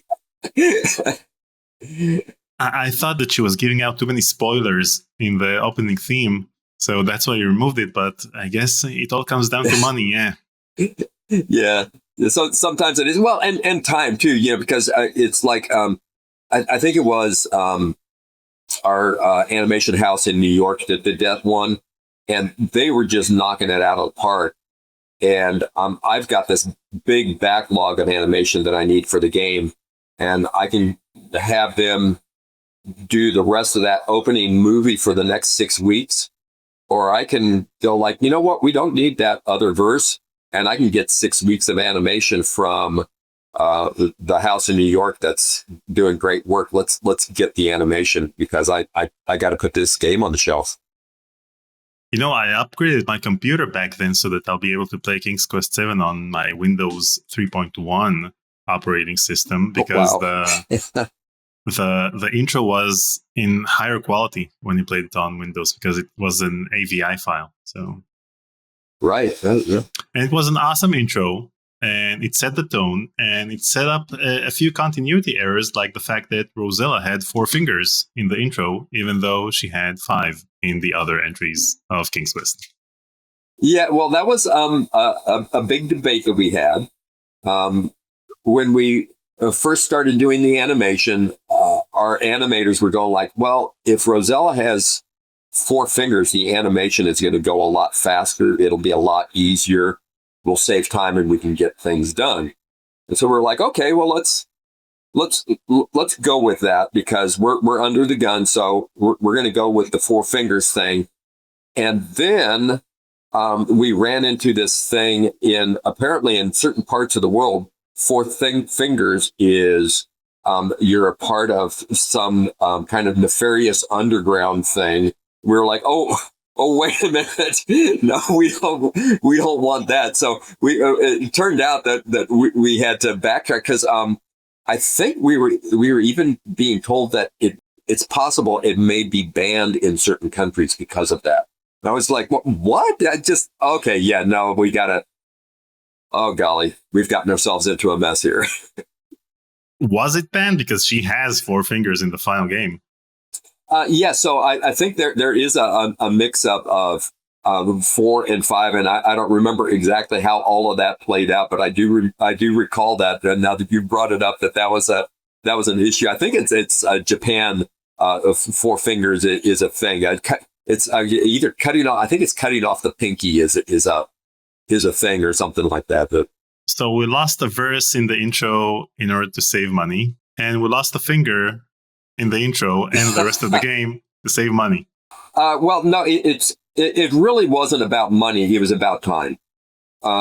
Time is we money. had it is, but one of the thoughts at Sierra that I tried to push back on, and I think several people in management tried to push back on, was, well, if it needs to get done, well, let's just throw some more people on the project and we'll get it done. And our answer was, well, 9 women can't have a baby in 1 month. Mm-hmm. It doesn't work that way. So throwing more people at it doesn't help. What I need is the really good people that I have right now to be able to have all of the material that they can build in the time that is allotted to them. Okay, well, could you hire some more people? Well, yeah, but I'll tell you, hiring cell animation people that are good and know what they're doing and don't need to be trained, that can hit the ground running and show up in Oakhurst, and yeah, that might take me 3 months. Well, it's May. I can have that person here in August. Well, I've got to have the game done by the end of September. Now, what good is that going to do? So what I need to do is I need to make this more manageable so my team of well-trained and really great artists can get all of this stuff done. Now, your wife, Debbie, plays Rosella in the intro. Yeah, she's the voice. Yep. Yeah. She, I often used her. She's got a great voice. I still, in fact, we had a recording session last night. She and I were doing a little jazz piece that one of our local songwriters. I hope it's a jazz wrote. piece based on Land Beyond Dreams. yeah. We'll try to work that in there somewhere. Yeah, but yeah, she's got a great voice. She studied classically, and she's got this very kind of she's show tune stuff for her. That's her strength. When I got into video games, she went into teaching, and she did 20 years of the school productions and stuff, and almost always was some kind of musical. And she's just that's her thing. She's really good at it, and boy, she just nailed that piece, and it is so easy for her. It was just natural. Let's listen to Land Beyond Dreams.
So, first of all, you have to tell Debbie that she's awesome. And she made this song perfect. And this is one of the main reasons why I think that King's Quest VII is the best King's Quest. I'll let her know. Okay. Were there any specific lessons or takeaways from the development of King's Quest VII that influenced the team's approach to subsequent projects within Sierra Online? Yeah, so I think I learned a lot. That was the first big production that I was in charge of, and that just helped me understand that we want to do something good. It has to be within reach of the team. It has to. You gotta hit your alpha beta dates. So you have enough time to just make sure everything's locked down, and then you gotta lock down. You gotta lock the code, and like, guys, do not change anything. you know. That was a little bit of learning, and that was helpful. Yeah. The things on like Torrance Passage and Larry 7 were so much more manageable. Moving on to the main piece. In 1995, you're credited as producer, game director, and casting director on Phantasmagoria. You were also credited for music, audio, Foley, and sound effects, which means we have a lot to talk about. Okay. Yeah, that was a great project. So much fun. Really enjoyed it. Well, you got like 10 credits, so it was fun for you. You'd open the booklet and you'd see your name all over the place. Well, I was doing a lot on that project. I know. It was fun. I remember building a brick wall one day for that. You built that brick wall? The brick wall. I built the brick wall. Wow! This is so awesome. Yeah, one of my favorite days was all of the torture machines. Mm-hmm. I had hired a guy in Oakhurst. Actually, he was over in towards Mariposa, who was did like cabinets and woodworking and stuff. And I brought him all the designs from Andy. He was like, "You want me to make all of this stuff?" I was going like, "Yeah, it's for a video game. It's going to be fun." He's like, "Oh yeah, this will be fun." Yeah, just make it fully functional, but it's for a video game. Yeah, so and it sort of was functional. I mean, it all worked. We had to be very careful when we were working with it. But I had a big flatbed, and I'm driving through town with these torture devices on the back of this flatbed, going up to the production studio, and people looking as I'm driving by. What the heck is this? It's yeah. So when did the concept of developing a game like Phantasmagoria take form?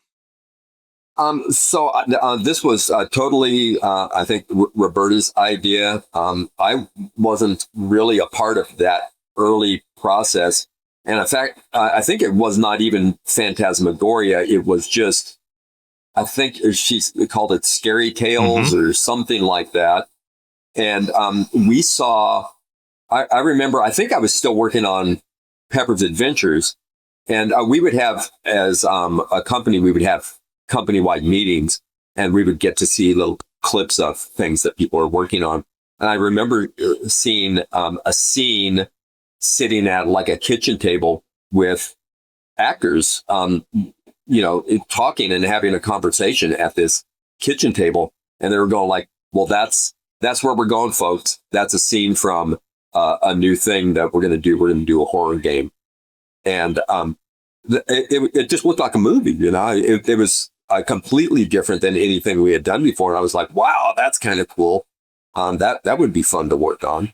And then then Roberta asked me, could you do Phantasmagoria, T? Can you do both of these together? And I was like, yeah, I'd love to do that. And I was kind of, at the time, I was a horror movie fan. I liked all of the horror movies and stuff, and so that was kind of fun. Like, oh yeah, let's do this. By the way, the fact that it was called Scary Tales is still listed in the game itself, because when you install the game, it creates the folder Scary on your computer. That's right. Yes. Yeah, you're right. Yeah, I think that there was later. Didn't our sister company in Seattle made something called Scary Tales, as I recall, and it was kind of more of a targeted to the younger age, kind of more like a spooky or a Scooby-Doo almost. Okay. Now, the game suffered from multiple delays. It was originally planned to hit stores in late 1993, then early 1994, and then delayed to late 1994, then Christmas 1994, then February 1995, and then it was eventually released in August 1995. Which of the multiple elements at play in such a production were the main causes for these multiple delays? Well, I think the 93 was just probably not a real date to begin with. It was something that was a cost out. Hey, we're gonna do this thing. It's gonna be out in 93, and I think that that was just unrealistic, and there wasn't even probably enough of design yet even to be able to target a ship date. But we wanted to get it on people's radar, so that's what the 93 date is. The Christmas 94 date was probably it shipped in 95, right? Yep. Yeah. So the Christmas 94 date was, gee, could we get it on the shelf? Because anything that's not here for Christmas is, it's got to make Christmas. And so we're gonna make it make Christmas. Well, I think as we were working on that, I know that I was told that this game is going to change everything. This is the future. We can't put out something that's not, we'll sell no wine before it's time. And so I was kind of taking that approach as producer on Phantasmagoria, where I'm like, okay, I hear you saying 94, but inside talking to all of management team above me, I'm telling you guys that's not going to happen unless we get like the whole company to stop what they're doing and work on this game. It's not going to, that's not going to happen, but we're going to keep plugging away at this. We had lots of new technology that was coming online for that game. I was, that whole game, just all of the movie scenes in that game, there's so many of them, and doing the production on all of those, it was just huge. I think it was so big that people who were not involved in the game, but were kind of in that layer of management that were above, didn't understand just how big of a project it was. And so I was trying to communicate that, yeah, we're going to keep working on it. It's going to be great, but yeah, I wouldn't be counting on Christmas. Yeah, and so you're saying, look at all of the credits that I was involved in. Well, that was because a lot of those aspects were things that I felt needed to have lots of cohesion. Myself and Andy and Roberta were like really connected on that game. We spoke a lot, and we did a lot of production together. A lot of just talking through the design and how the story's going to play out. And I wanted to be involved in the casting. I thought that was really important. We had done a lot of in-house casting, and this was a project we were going like, we got to go to LA and we got to get some real talent. We got to do this. It's going to have to be, of higher quality. On the music side of things, I know there was talk about hiring an outside composer, and I really wanted to do it. I was just like chomping at the bit to do this because I just felt really good about it, and that the main theme when I kind of got the main theme kind of going in my head, and Roberta gave me the text. I was like, yeah, I can do this. And so, I spent some time, writing it and arranging it. And I did some like scratch tracks of it. And they were like, okay, well, go a little bit farther. So I ended up going down to Maximus, and we got Fresno State Choir, which was awesome because that was my old alma mater. So they came in and they sang it. And boy, yeah, when we brought it back, everyone was like, okay, yeah, that's good. That's good.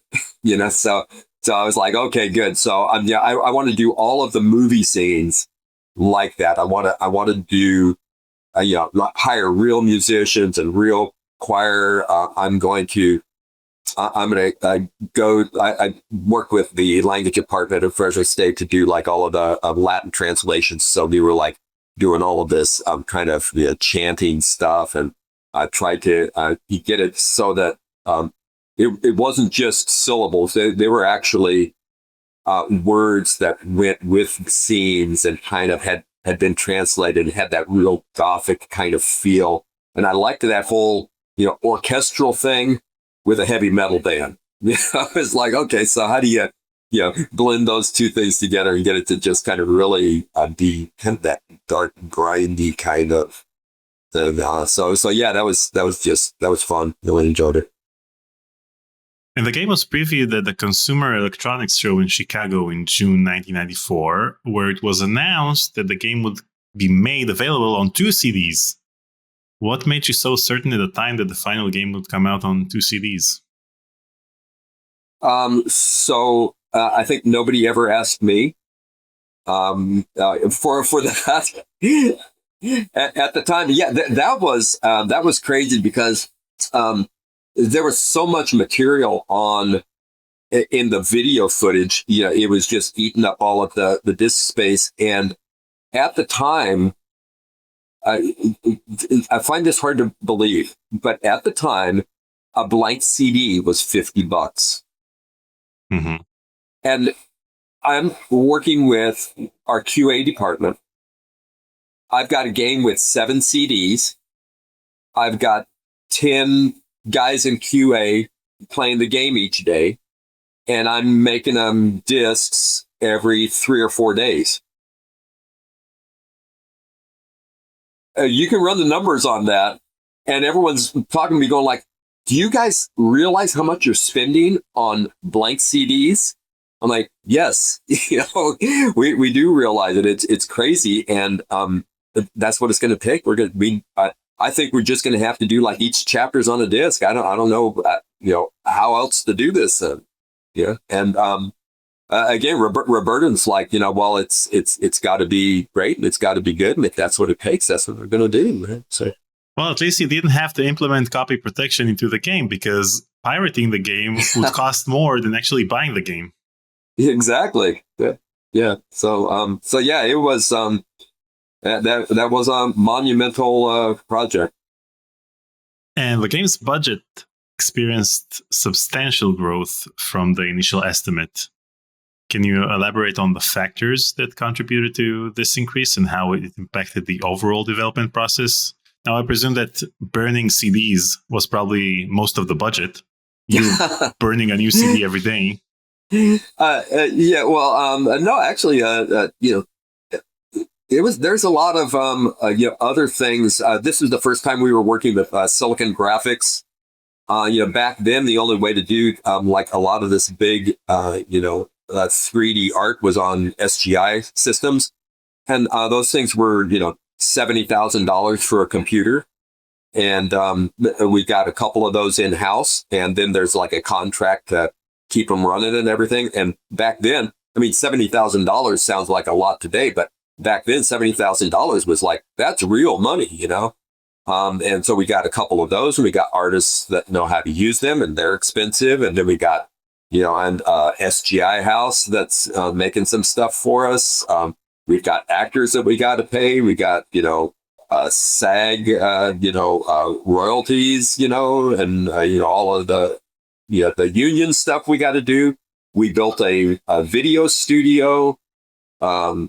It's just that the budget on that was just, I think the people in charge, the layer above me did not realize how big of a project this was.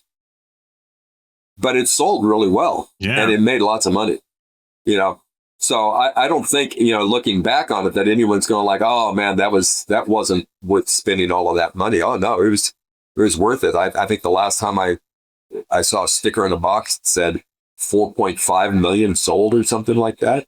So I don't know what the final numbers were, but man, that's a lot of games. But while you were working on the game, were you certain that the game would recoup all of these costs?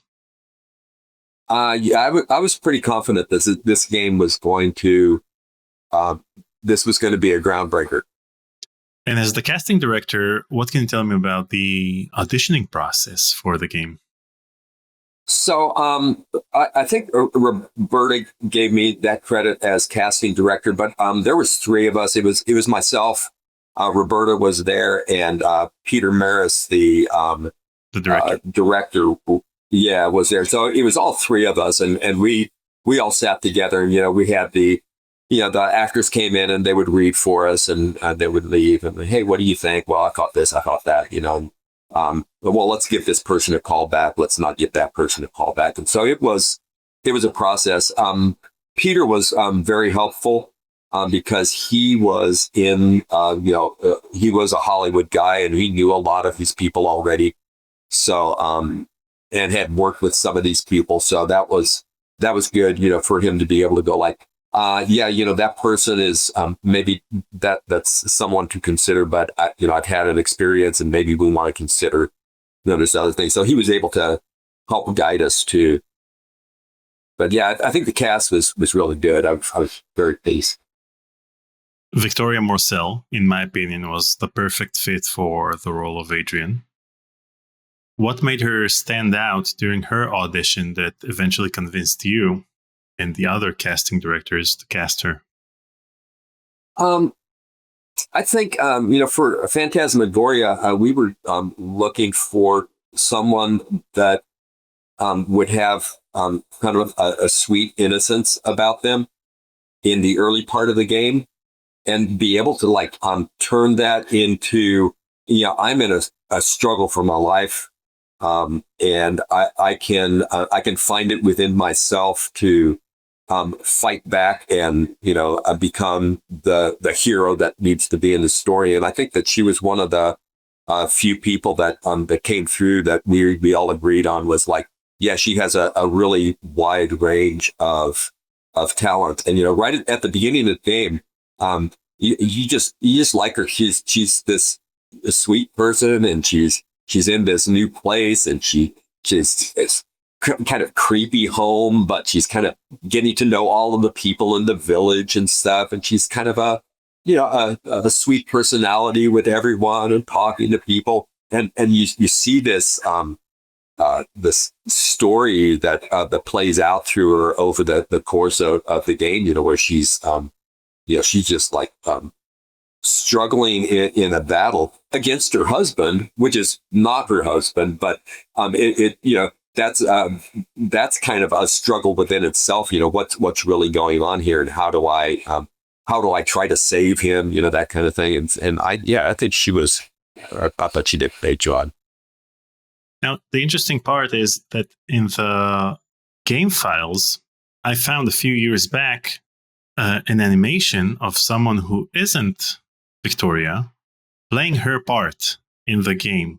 Now, I've been showing that animation to several people, and no one could tell me who that person was. So I showed it to Roberta, and she didn't know who that person was. And I showed it to Victoria, and she didn't know either. But during my conversation with Steve Conrad, who during the conversation didn't remember much about his time at Sierra, he blurted out that Frankie Powell served as the stand-in for Tori in the initial production, in the initial stages of the production. Do you remember that? I do remember that we did have stand-ins. So I wasn't there every day on set.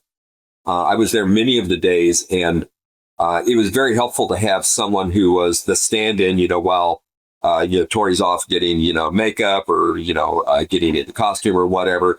Well, we got to have, with the lighting directors setting up the lighting, we got to make sure that, everything was there was blue set pieces and stuff for all of the keying and the ultimate. And so it was really important to have someone who was kind of the sort of same height, the same size to come in and just, sit here, stand here, do this. We're going to set up the scene and kind of get everything set. Okay, great. Thanks for doing that. We're going to get you off, and now we're going to get the actor or actress in. So yeah, we did a lot of that kind of thing at stand-ins. So that's probably what it did. Is if you found something like that, probably somebody had some fun. Thought, well, I'll put in a little Easter egg here, and there will be the if you do whatever the little thing is you got to do in the CD Easter egg. You were running out of space on your CDs because people kept shoving Easter eggs into the game. Now, in my conversation with Roberta Williams, she mentioned that the girl in the fountain is your daughter. Is that true?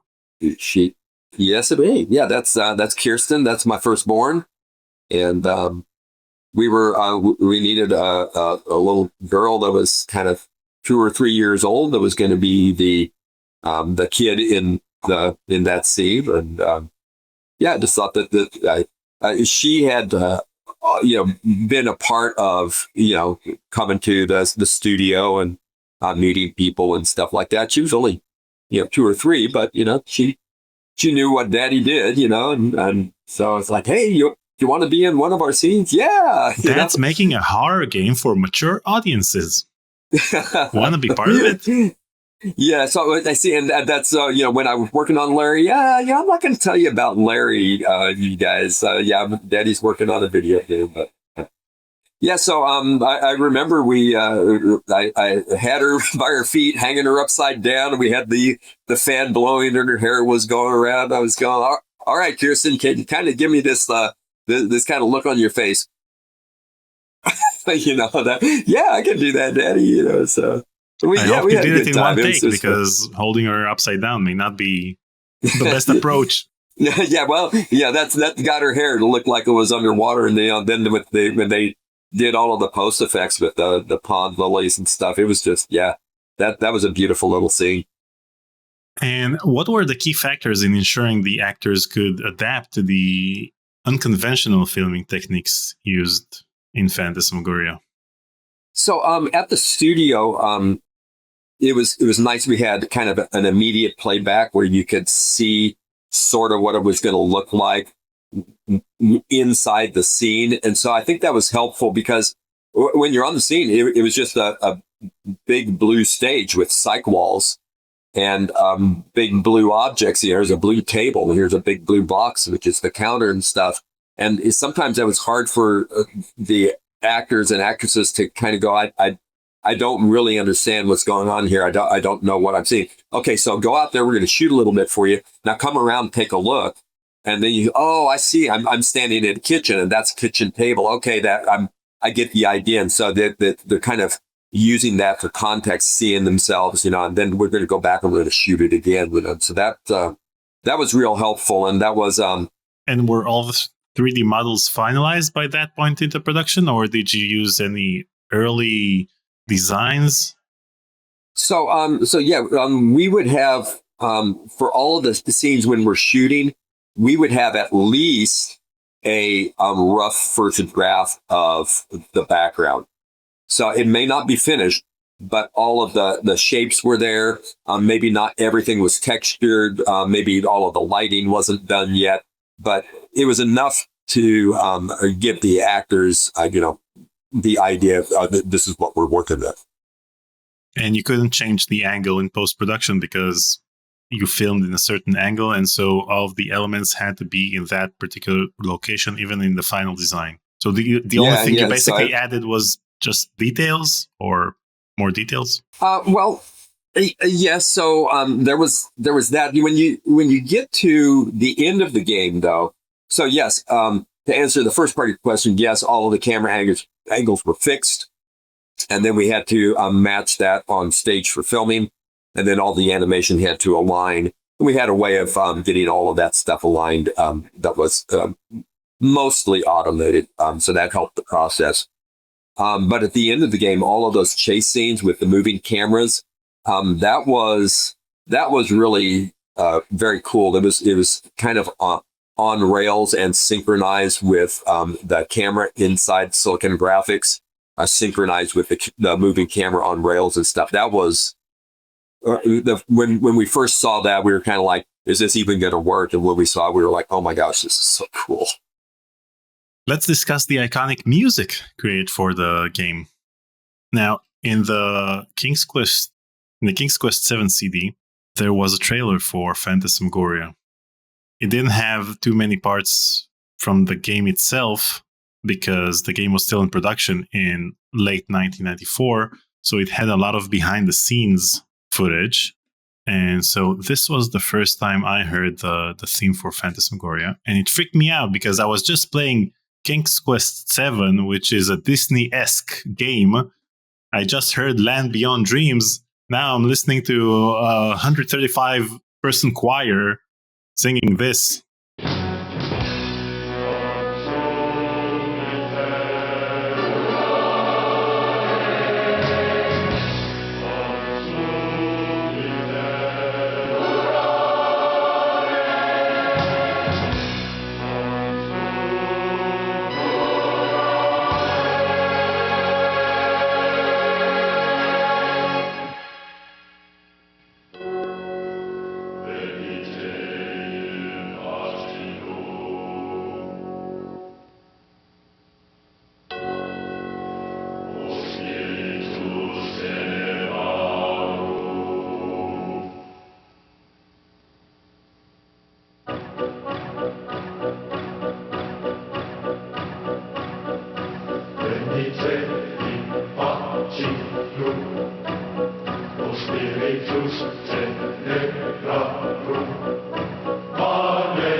So you can imagine that after I saw this trailer, I was stunned.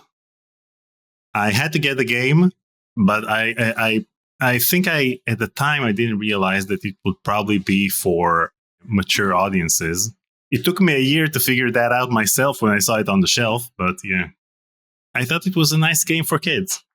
Yeah, well, I think we ended up getting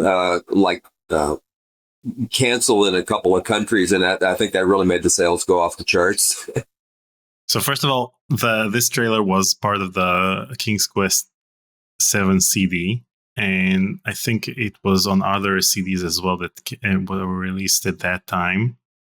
And I think this is the only behind-the-scenes footage. There was also a TV show from the UK in which Tori and David were interviewed, and they were interviewed in front of the blue screen and some of the backgrounds. But my question is this: do you have any footage from Phantasmagoria on VHS tapes? Oh, yeah, all of that would have been in the what's known as the Sierra Archives, right, in Oakhurst. The trash can next to the offices of Sierra. Yeah, I know that one. The landfill. The landfill. Yeah. No, unfortunately, yeah, that's all gone. And I've looked in my studio because when I was doing like all of the video scenes, I was already in Seattle, so I'd written the opening music when I was still in Oakhurst. And it was only towards the end of the game. So I'm thinking it may have been late 94 or early 95. It was probably early 95 that they finally got to me all of the video segments.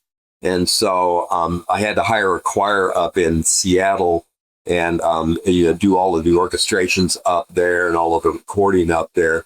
And then I would send all of my finished product back to Oakers. And I thought that I had copies. I kept copying all that, but I can't find any of that because some of those pieces were really fun. The movie scores, and when you play the movie, you know what's coming off of the CD is like I think it's 22K mono or something. Yeah. It just doesn't do justice to the original recording. I wish I had those. So you don't even have the master tapes? I have in my studio the mastered DAT for the original opening theme. It's a DAT tape, and I have a DAT player, but it's broken. So if anyone knows what DAT is, that was an old tape format for digital that ran for about 5 or 6 years, was very popular, and then we learned how to record direct to hard drive and kind of went away. So the only thing that's stopping us at the moment from listening to the original version of the main theme in high quality is the fact that you don't have a DAT player? No. It's, if you get the Sierra Soundtrack Collection 2, it's on there. So I have the original in full fidelity. I have a copy of it. Now, how did you handle the recording of this choir during the production of this main theme? Yeah, so it was a little tricky because you can't give every choir member, a set of headphones. Mm-hmm. So, the engineer that I worked with in California was great. Jeff Hall was really excellent engineer. He owned Maximus, and he set up side fills that allowed the choir to hear well enough, and then we directed them, just like you would for a movie production, and I had them mic'd so that what was being recorded was like 95% choir and maybe about 5% of the reed. So the choir recording just came out wonderful, and Jeff did a great job engineering that and what's in it. I couldn't have imagined that turning out to be better. And several composers created cover versions of that theme song. So I want to play you one of those cover versions.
Nice.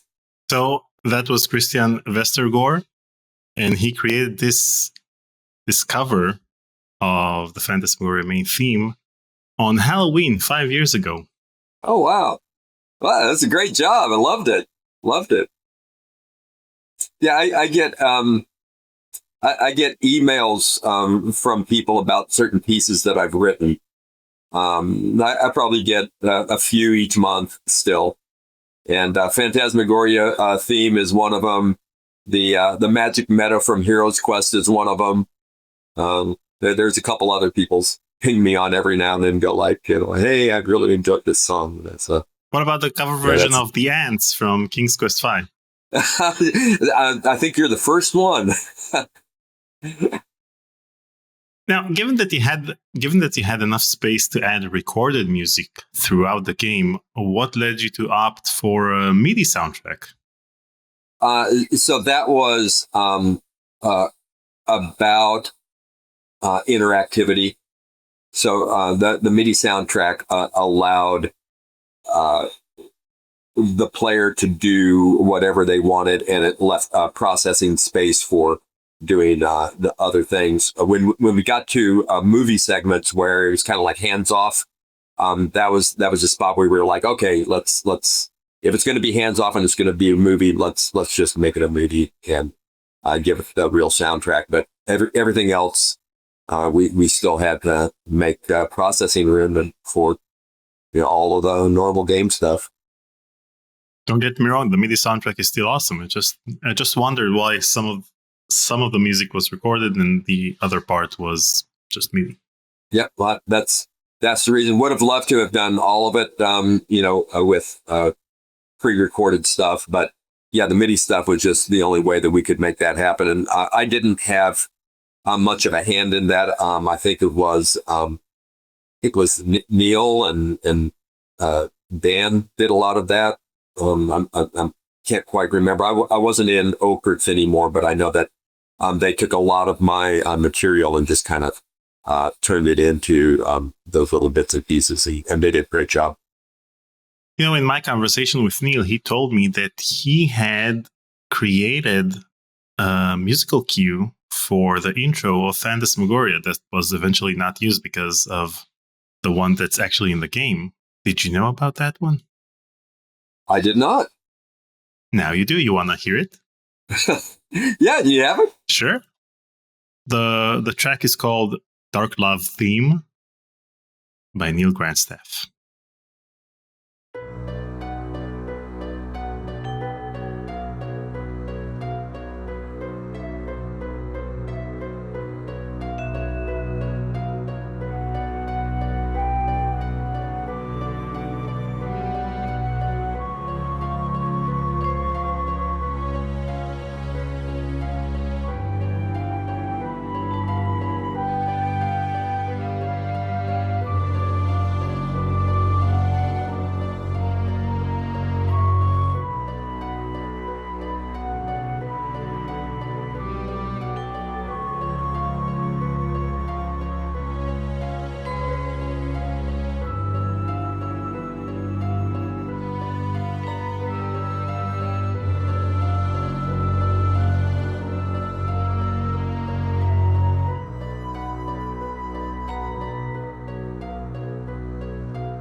So it's not Consumite Furore like the one that's actually in the game, but it's something. Yeah, no, I like it's got some nice little dark tones in there. That's a fun little tune. I did not know about any of that. Now you do. That's the first time I've heard that. I would have told you that you should have watched my conversation with him, but it wasn't released yet. So, well, I will when it's on. As someone who worked on the sound effects and the Foley for the game, can you share the challenges involved in designing the sound effects, especially in scenes like the watermelon bursting moments? Yeah, so that was always the fun day to go to the produce section and get little things to squish and smash, and yeah. What does celery sound like when it's broken really close to the microphone? Celery for the bones. celery and a piece of wood, right? Together. Yeah. Well, you know what I found works really good is, raw chicken. You know, you get like like a little roaster, and you get it like right up by the mic. And you know what sounds like bones and flesh? Bones and flesh. So yeah, you know, a lot of the sound effects and stuff, we wanted it to, you know, I was going for a little, you know, over the top, if you can, a little bit, especially considering that it's going to be undersampled, and it's, you know, it's going to be coming out of a, you know, a PC. You know, what's that going to sound like? It's not in 5.1, you know, so you're gonna, you know, how's that going to sound? You know, I want to make sure that you're really hearing the little slurping and squishing and all that stuff. You know, I'm surprised that you weren't credited for building the brick wall. Yeah, you know, there was just a lot of stuff in that game, you know, in production, where you're just going like, hey, we got to shoot that brick wall. How are we going to get it done? Well, you know, I'm going to go over the hardware store and buy some bricks and get some mortar, and I'm going to build us a brick wall. I'll have it done tomorrow, and you need a brick that you can take out of the middle. Okay, I got it. You know, so yeah, it's just when you're on a production like that, and it's yeah, you really start to love it. You know, you just kind of go like, I'm going to do whatever it takes, you know, because I'm loving what I'm doing here, you know. So yeah. And how'd you make the letter opener break when you work on that brick wall? Yeah, I didn't do that, but I'll tell you what I do have, and it's sitting over in my my sunroom right now. Is I have the poker from the game, the fire poker. Yeah, that was actually a fire poker that was from my family when I was growing up, when I was a kid. And it just looked kind of dangerous, you know, and we were going like, oh, we need a fire poker. Like right away, it was going like, oh, I've got the fire poker. And so I brought it in. Everyone was going like, oh, yeah, that's awesome. You know, so it's sitting over in my sunroom, and I've got a little wood burning stove over there, and I'm still using it. It's every time I pick it up, I'm like, hey, it's Phantasmagoria here on this wood burning stove. Why did the game cost so much? Because it sounds like you guys brought all of the stuff from home. Tori brought her clothes from home, and they were used in the game. You brought the fire poker.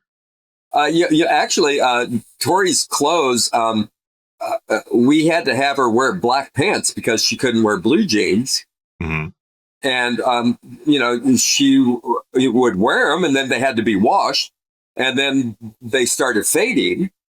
And so I was the person that took them home, and Debbie was the person that got the black dye for me. I know how to do this. And so she was the person that dyed Tori's pants about every 2 or 3 weeks. So, yeah, again, it's just, yeah, you just do what you got to do just because you love what you're doing. And they disintegrated by the end of production, right? Yeah, I think we had 2 or 3 pairs, but yeah, by the time we got to the end, they were wearing out. And I did I got off of production on that. It was probably late '94 because I moved up to Seattle, and Mark Hood took over production for me. But I felt like we handed him off a really good project, and we did a great job wrapping it up. So what percentage of the in-game movies was filmed by the time you left production? Well, I remember seeing, I'm saying probably more than half of them filmed. So I was on set a lot of those days when we were doing those. But actually seeing the finished versions that I had to score, yeah, no, I didn't see those until I was living in Seattle. I had been living in Seattle for a while. And have you ever played the game all the way through?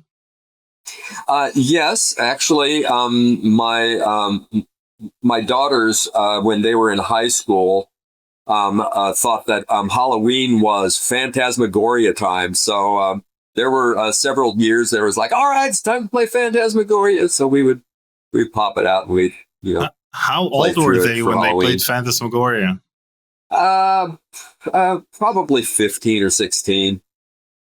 Yeah, I was like, I know it's supposed to be 17 and up, but yeah, they've seen stuff like that in movies. It's fine. Most of us in the conversations with Curtis community played the game when we were 11 or 12, so it's fine. 15 is considered Shame on mature. Yeah. I feel terrible. We've scarred you. You seem like you came out okay, you know? Yeah, kind of. The thing is that due to the fact that we played this game when we were so young, it left a bigger impact on us, because I presume that for people who were adults at the time, it was a big deal because you may have seen this type of thing in movies, but this is the first time you see it on a computer screen. But for us, it was probably the first time we saw this type of gruesome violence on any type of screen. Oh, yeah. Yeah. Good point. Yeah. So thanks for that. Then I offer my apology to you. Nah, I'm fine. Now, still in 1995, Sierra released version 2.0 of King's Quest VII, the version without the bugs. Yay! Did you take part in the production of this version, or was it something that was just created by the developers by fixing the bugs and then re-releasing the entire thing with a new cover art? Yeah, it's the latter. They fixed it and shipped it because I guess people still wanted to buy it. So I'm glad that people still wanted to buy it and they wanted to have one that actually worked. We had no other choice. Yeah, I apologize for that too. That was. So I presume that Sierra found it very profitable to release games with game-breaking bugs, because then a year later you can release the game and get people to buy it again. Well, you know, Sierra never. I don't think anyone ever intentionally released a game with bugs in it. You know, so I know, like I said, I know from experience that we would do code locks and then people would not obey the code lock, and that always got us in trouble. It's fine. And I don't think that kind of thing, you know, breaking code lock was malicious in any way. It was just for love of the product, and you know, I want to fix this one little thing, and when I fix it, it'll make me feel better, and nobody's going to know because it's not going to break anything. And then, you know, that kind of stuff happens. It's You scarred me 2 years in a row, in 1994 for the game-breaking bug, in 1995 for Phantasmagoria. Which was scarier? Yeah, I think the game-breaking bug. I could handle Phantasmagoria. Nice. Also in 1995, you finally got to work with Al Lowe on Thorin's Passage, where you're credited as producer, and you're also credited for music, sound effects, and voice casting. What can you tell us about the production of this game? So this was my first chance to work with Al, and Al's a great guy. We had so much fun. I think working on Al's games was probably the most fun that I had working at Sierra, because it was just fun. You know, hey, let's come in and make some jokes. Let's make some people laugh and you know, have a good time. We were always very careful with the production schedule, so the team was always you know, happy because they got to come in on Monday and work a regular day and all the way through Friday, and then they had the weekends. You know, for the most part, there was always, you know, little moments and stuff, but the productions of Al's games were always you know, just on schedule, on budget, on time, lots of fun. The Thorin's Passage was I think that's the one that we got Michel Legrand. In fact, I got one of his handwritten scores hanging on my wall, just on the other side of the computer here. And I thought, wow, if I get Michel Legrand sending us all of these, he didn't record the music; he just wrote it for us.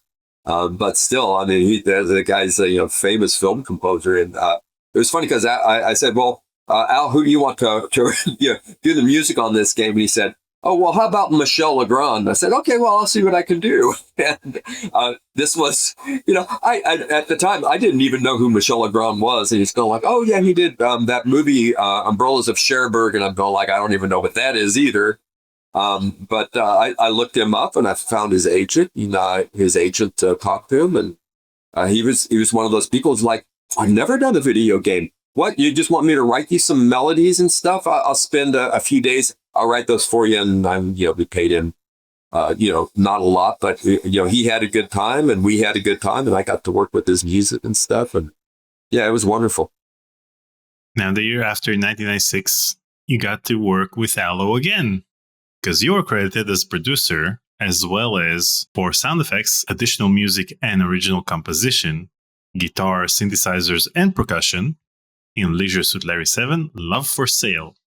Yeah, so the thing that Al and I learned about each other was we both love jazz. And so when we were talking about Larry 7, he was going like, well, what should we do for music? And we already had the Larry theme, which was kind of a little jazz tune anyway. And I said, well, why don't we do the whole score that way with kind of a jazz feel? And let me go back to my guys in LA that I used to tour with back in the 80s, who were like big names in the jazz industry.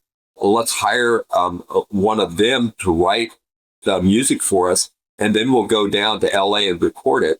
So we went down to Chick Corea's recording studio, and with all of these like really great jazz players from the 80s and 90s, and they all came in, and we just did. I think it was just a one-day session, but they're all just such awesome professionals. They laid these tunes down for us, and it was just wonderful. So that was fun, and then we had all of these little cut scenes where we wanted to use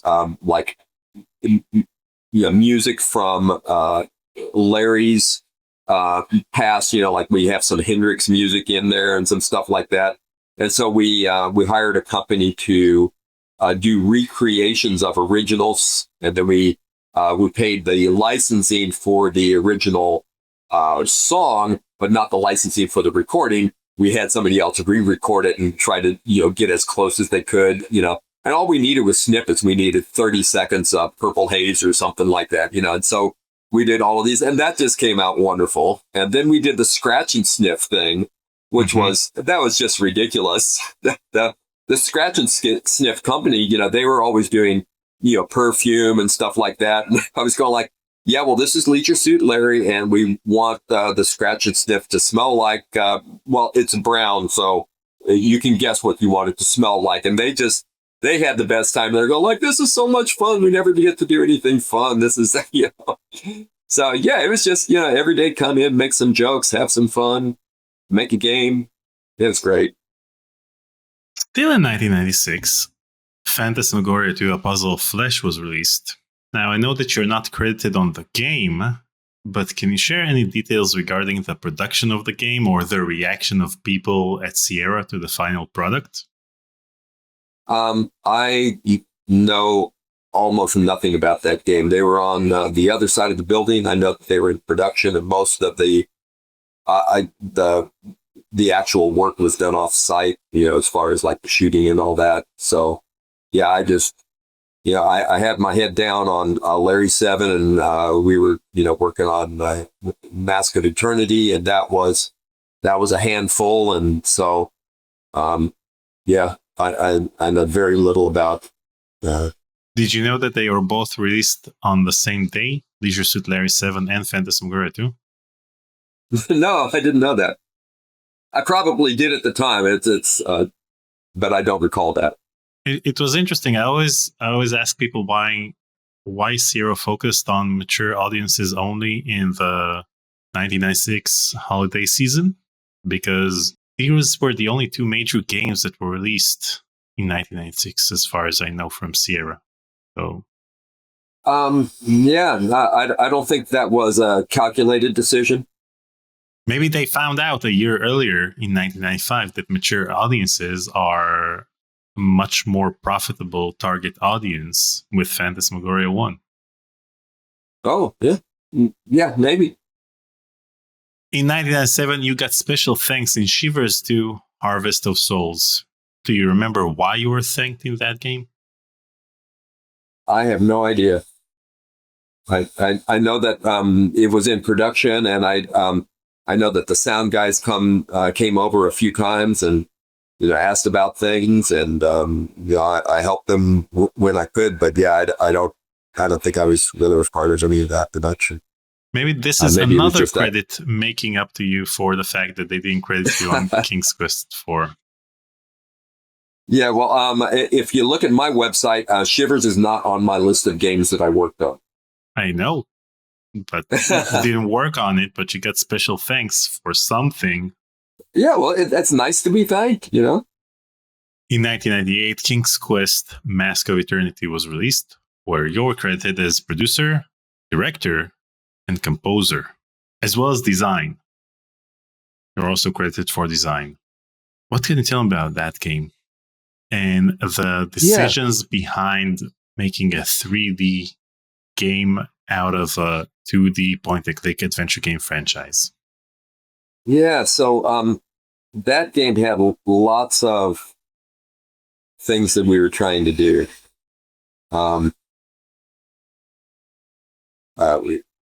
Where do you start with Mask of Eternity? It's a big departure from the King's Quest world, which is always a happy, kind of more fantasy kind of world. I'm going to say King's Quest 6 was maybe a little more somber, but it still had its kind of whimsical aspect. King's Quest 7 was like full on Disney.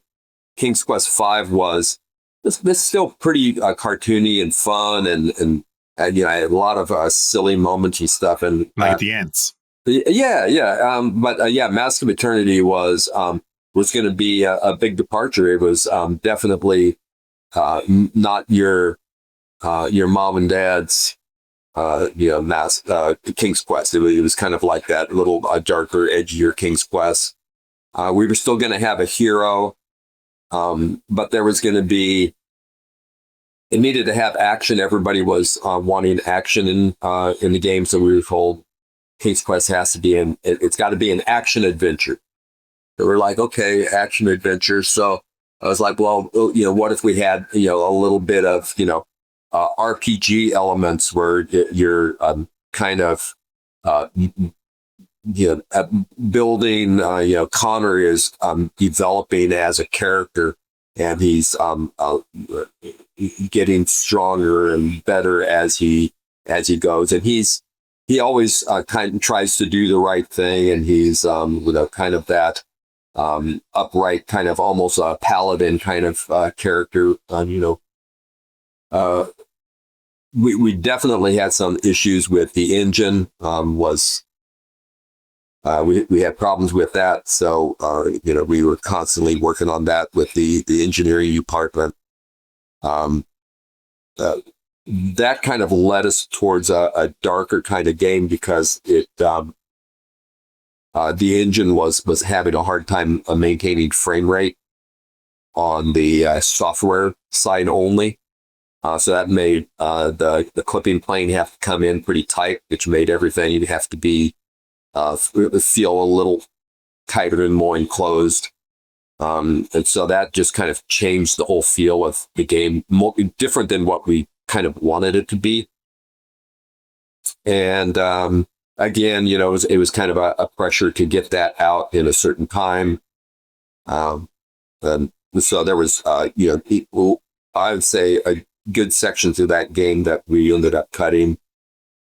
The one thing that was different for me, you did mention design, and Roberta asked me to come over and do some design work with her, and that was wonderful. I got a peek behind the curtain there of the design process and see how she did it. He kind of coached me in a lot of things, and that was fun. It was good. I enjoyed it, but yeah,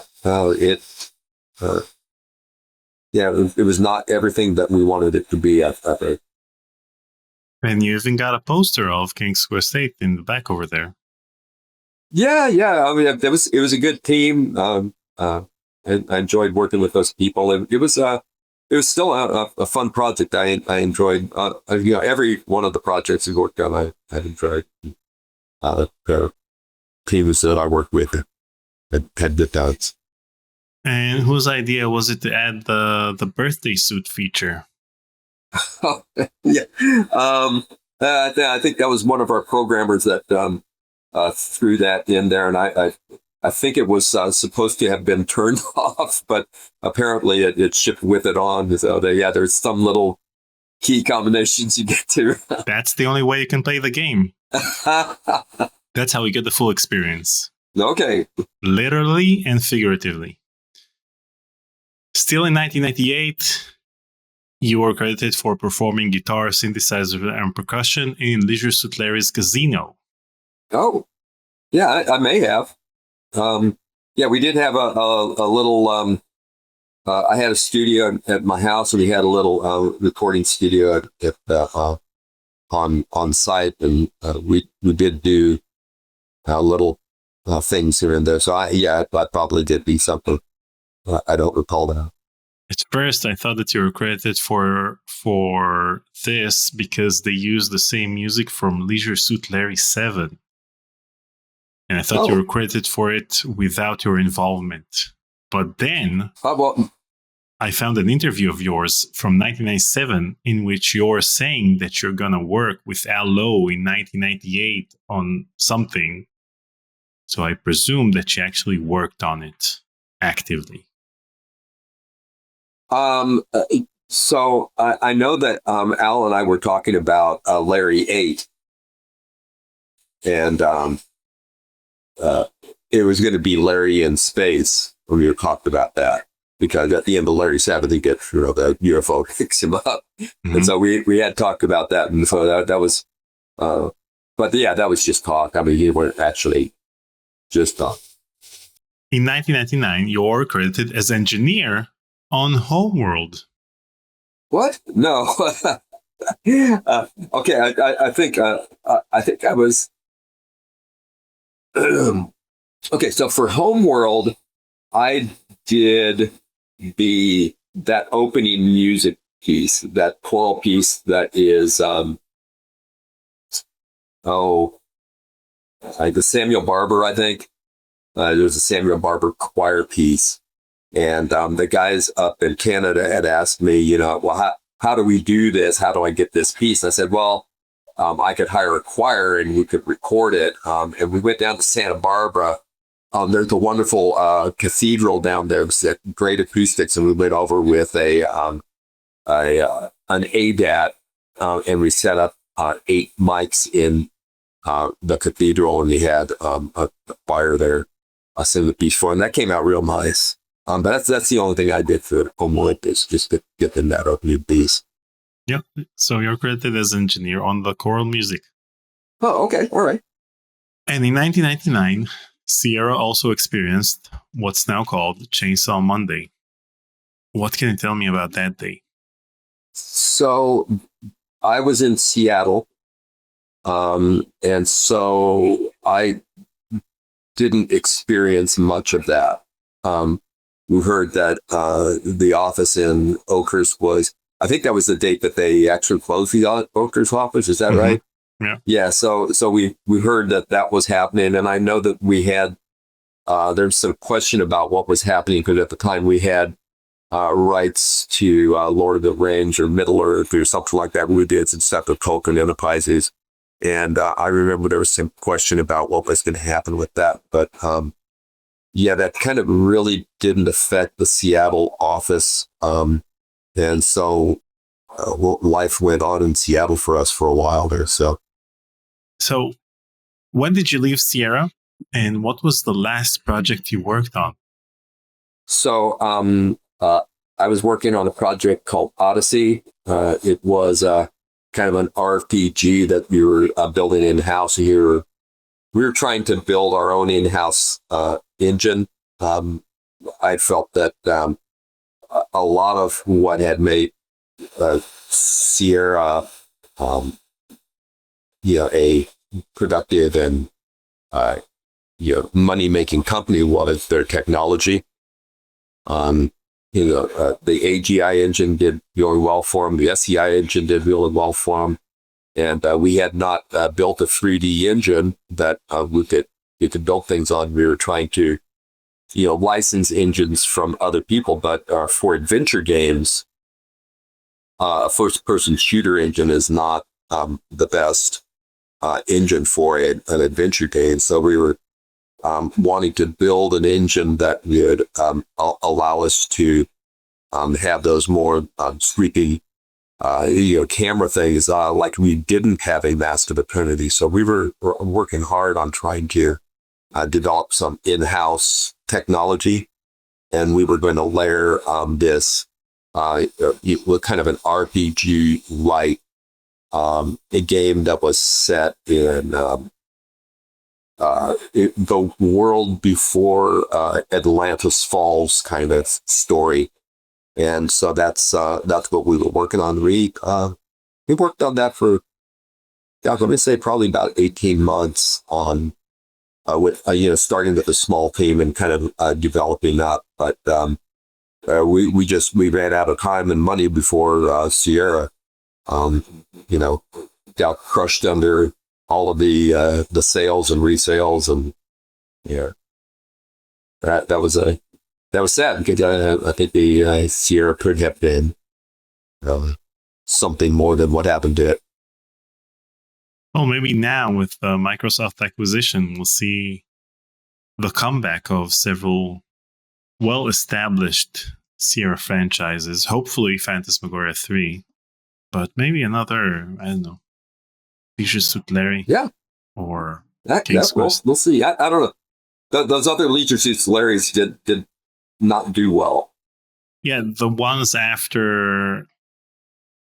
were released in the early 2000s were crap. And the ones that were released in the past couple of years, they were okay, but they weren't an Allo Leisure Suit Larry game. Al has a great sense of humor and has some really good comedic timing.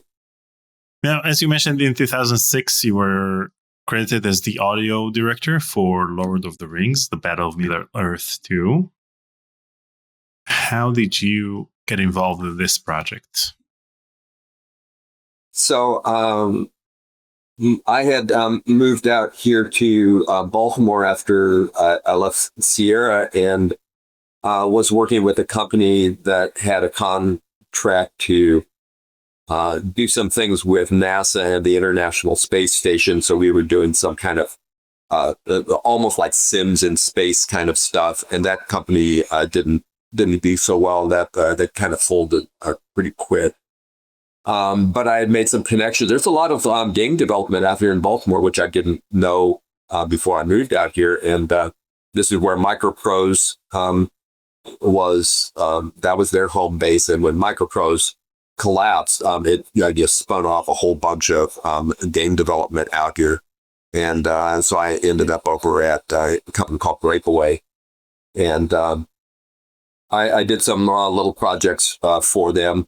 And then they got the contract with EA to do some work. We did a couple of things, expansion things for Command and Conquer.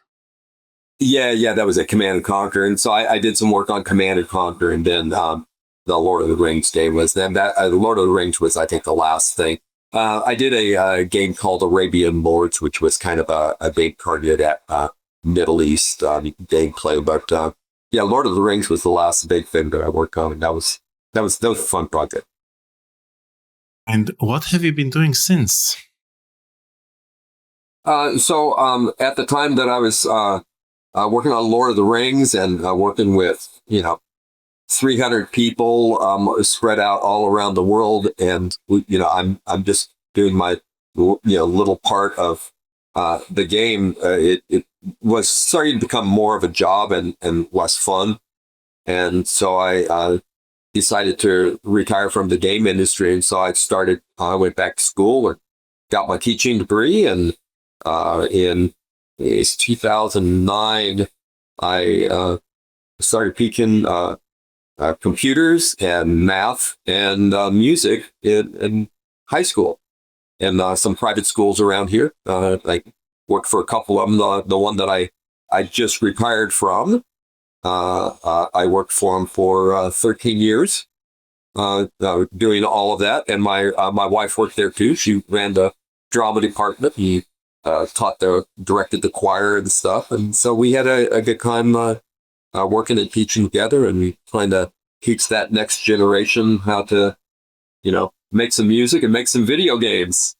So that was one of my classes, was a technology 2 class, and that was one of the things. That was 1 quarter they got to make a video game. So they got to make a video game, or did they get to make music for a video game? No, they got to make their own video game. They had to design it, build the art, build the sound. You grab stuff off of the internet, but we used PowerPoint as the engine, and you'd be surprised what you can do with PowerPoint. It's very, very powerful. So you can do all kinds of point and click stuff. You can do animations. You can do like you trigger sounds and run videos, and it's almost like a Sierra game. You can almost make a Sierra game just using PowerPoint without too much work. It was fun. Well, nowadays that games focus more on the narrative and less on the interactive parts. Then you basically click through games nowadays. So making a game using PowerPoint isn't that far-fetched, given that it's probably very close to how AAA games or AAA adventure games or narrative games look nowadays. So, yeah. Yeah. So they would get to make a website 1 quarter. They would make a video game in PowerPoint 1 quarter, and then the last quarter I'd always end with Unreal, just doing a basic. Microsoft made a really fun little small basic app, and had a whole bunch of things where you could program. And as you go through the tutorial with small basic, you end up basically coding a Breakout or Pong or something like that, where you've built paddles and you've done like collision detection, all that kind of stuff. It's fun. It's good working with kids. And I have many of my students have gone on to work in go to college, get their tech degrees, and they're out in the industry doing technology stuff. Wow, well done. So what was the final test like? They'd have to sit through the entire soundtrack of Iceman played through this PC speaker, and whoever makes it to the end gets an A+. That class was really easy. It didn't have a final. It was the final was we all got to play each other's games. And then they would do speed runs. That was the real fun thing. I'm going to do a speed run on your game. How fast can I finish your game? Speaking of, I think I'm number 7 or 6 in the world for speedrunning Phantasmagoria 1. Oh, wow. I can finish it in 7 minutes and 20 seconds. And I'm working on getting it down to 5 minutes. Hopefully, I'll be in the top 3 sometime soon. Okay, all right. Have you got that posted?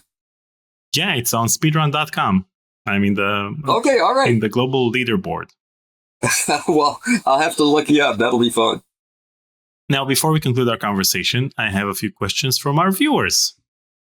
Adventure Game Geek asks, do you have any insights regarding Graham's famous death scream from King's Quest V? Ooh, famous death scream. I don't know what the famous death scream is. I know Cedric was always like giving the "oh no, Graham" kind of thing. So that's what's sticking in my mind. I don't know what the other death scream might be. Okay. Ramon Wilhelm asks, what is your preferred soundtrack among the ones you've created? Ooh. I'm going to say probably Phantasmagoria. That was so much fun because I got to work with like live musicians in the studio and create something that was more akin to like real music. That was great experience. Fun times. Anna from the Classic Gamers Guild podcast asks, reflecting on your time at Sierra, what do you consider to be your greatest contribution to the company and the gaming industry as a whole? Ooh. Yeah, I just I think Sierra made a lot of really big games at the time that I was there. It was always good, in the all the way through the 90s. You'd go to Comp USA or Babbage's or whatever. It was fun to go in and see your game sitting there in the top 10, almost every year. And just being able to be a part of that and go like, wow, I worked on that. Me and a bunch of other guys. That's our thing. That was the reward, was to be able to see it sitting there and know that people are buying it and enjoying it. So just being able to be a part of the process is wonderful. Clement Javet asks, the MT32 soundtracks you worked on sound better than other games released in the same time period. What was different about your compositions? I think part of it is probably the attention to detail in the way I was treating the hardware. I described earlier how I would go in and kind of twiddle with the hardware and make my own patches. And when I didn't like the way something sounded, I would change it. We're talking about classical guitar pieces, and I'm going like, well, I had 3 patches to play the one guitar part because I wanted all of those little subtle, nuanced things to happen. So I think I was able to do that because I had the ability to get inside of the hardware and kind of fiddle with it, where a lot of the other guys were more composers and maybe not, as deep into the technology side of things.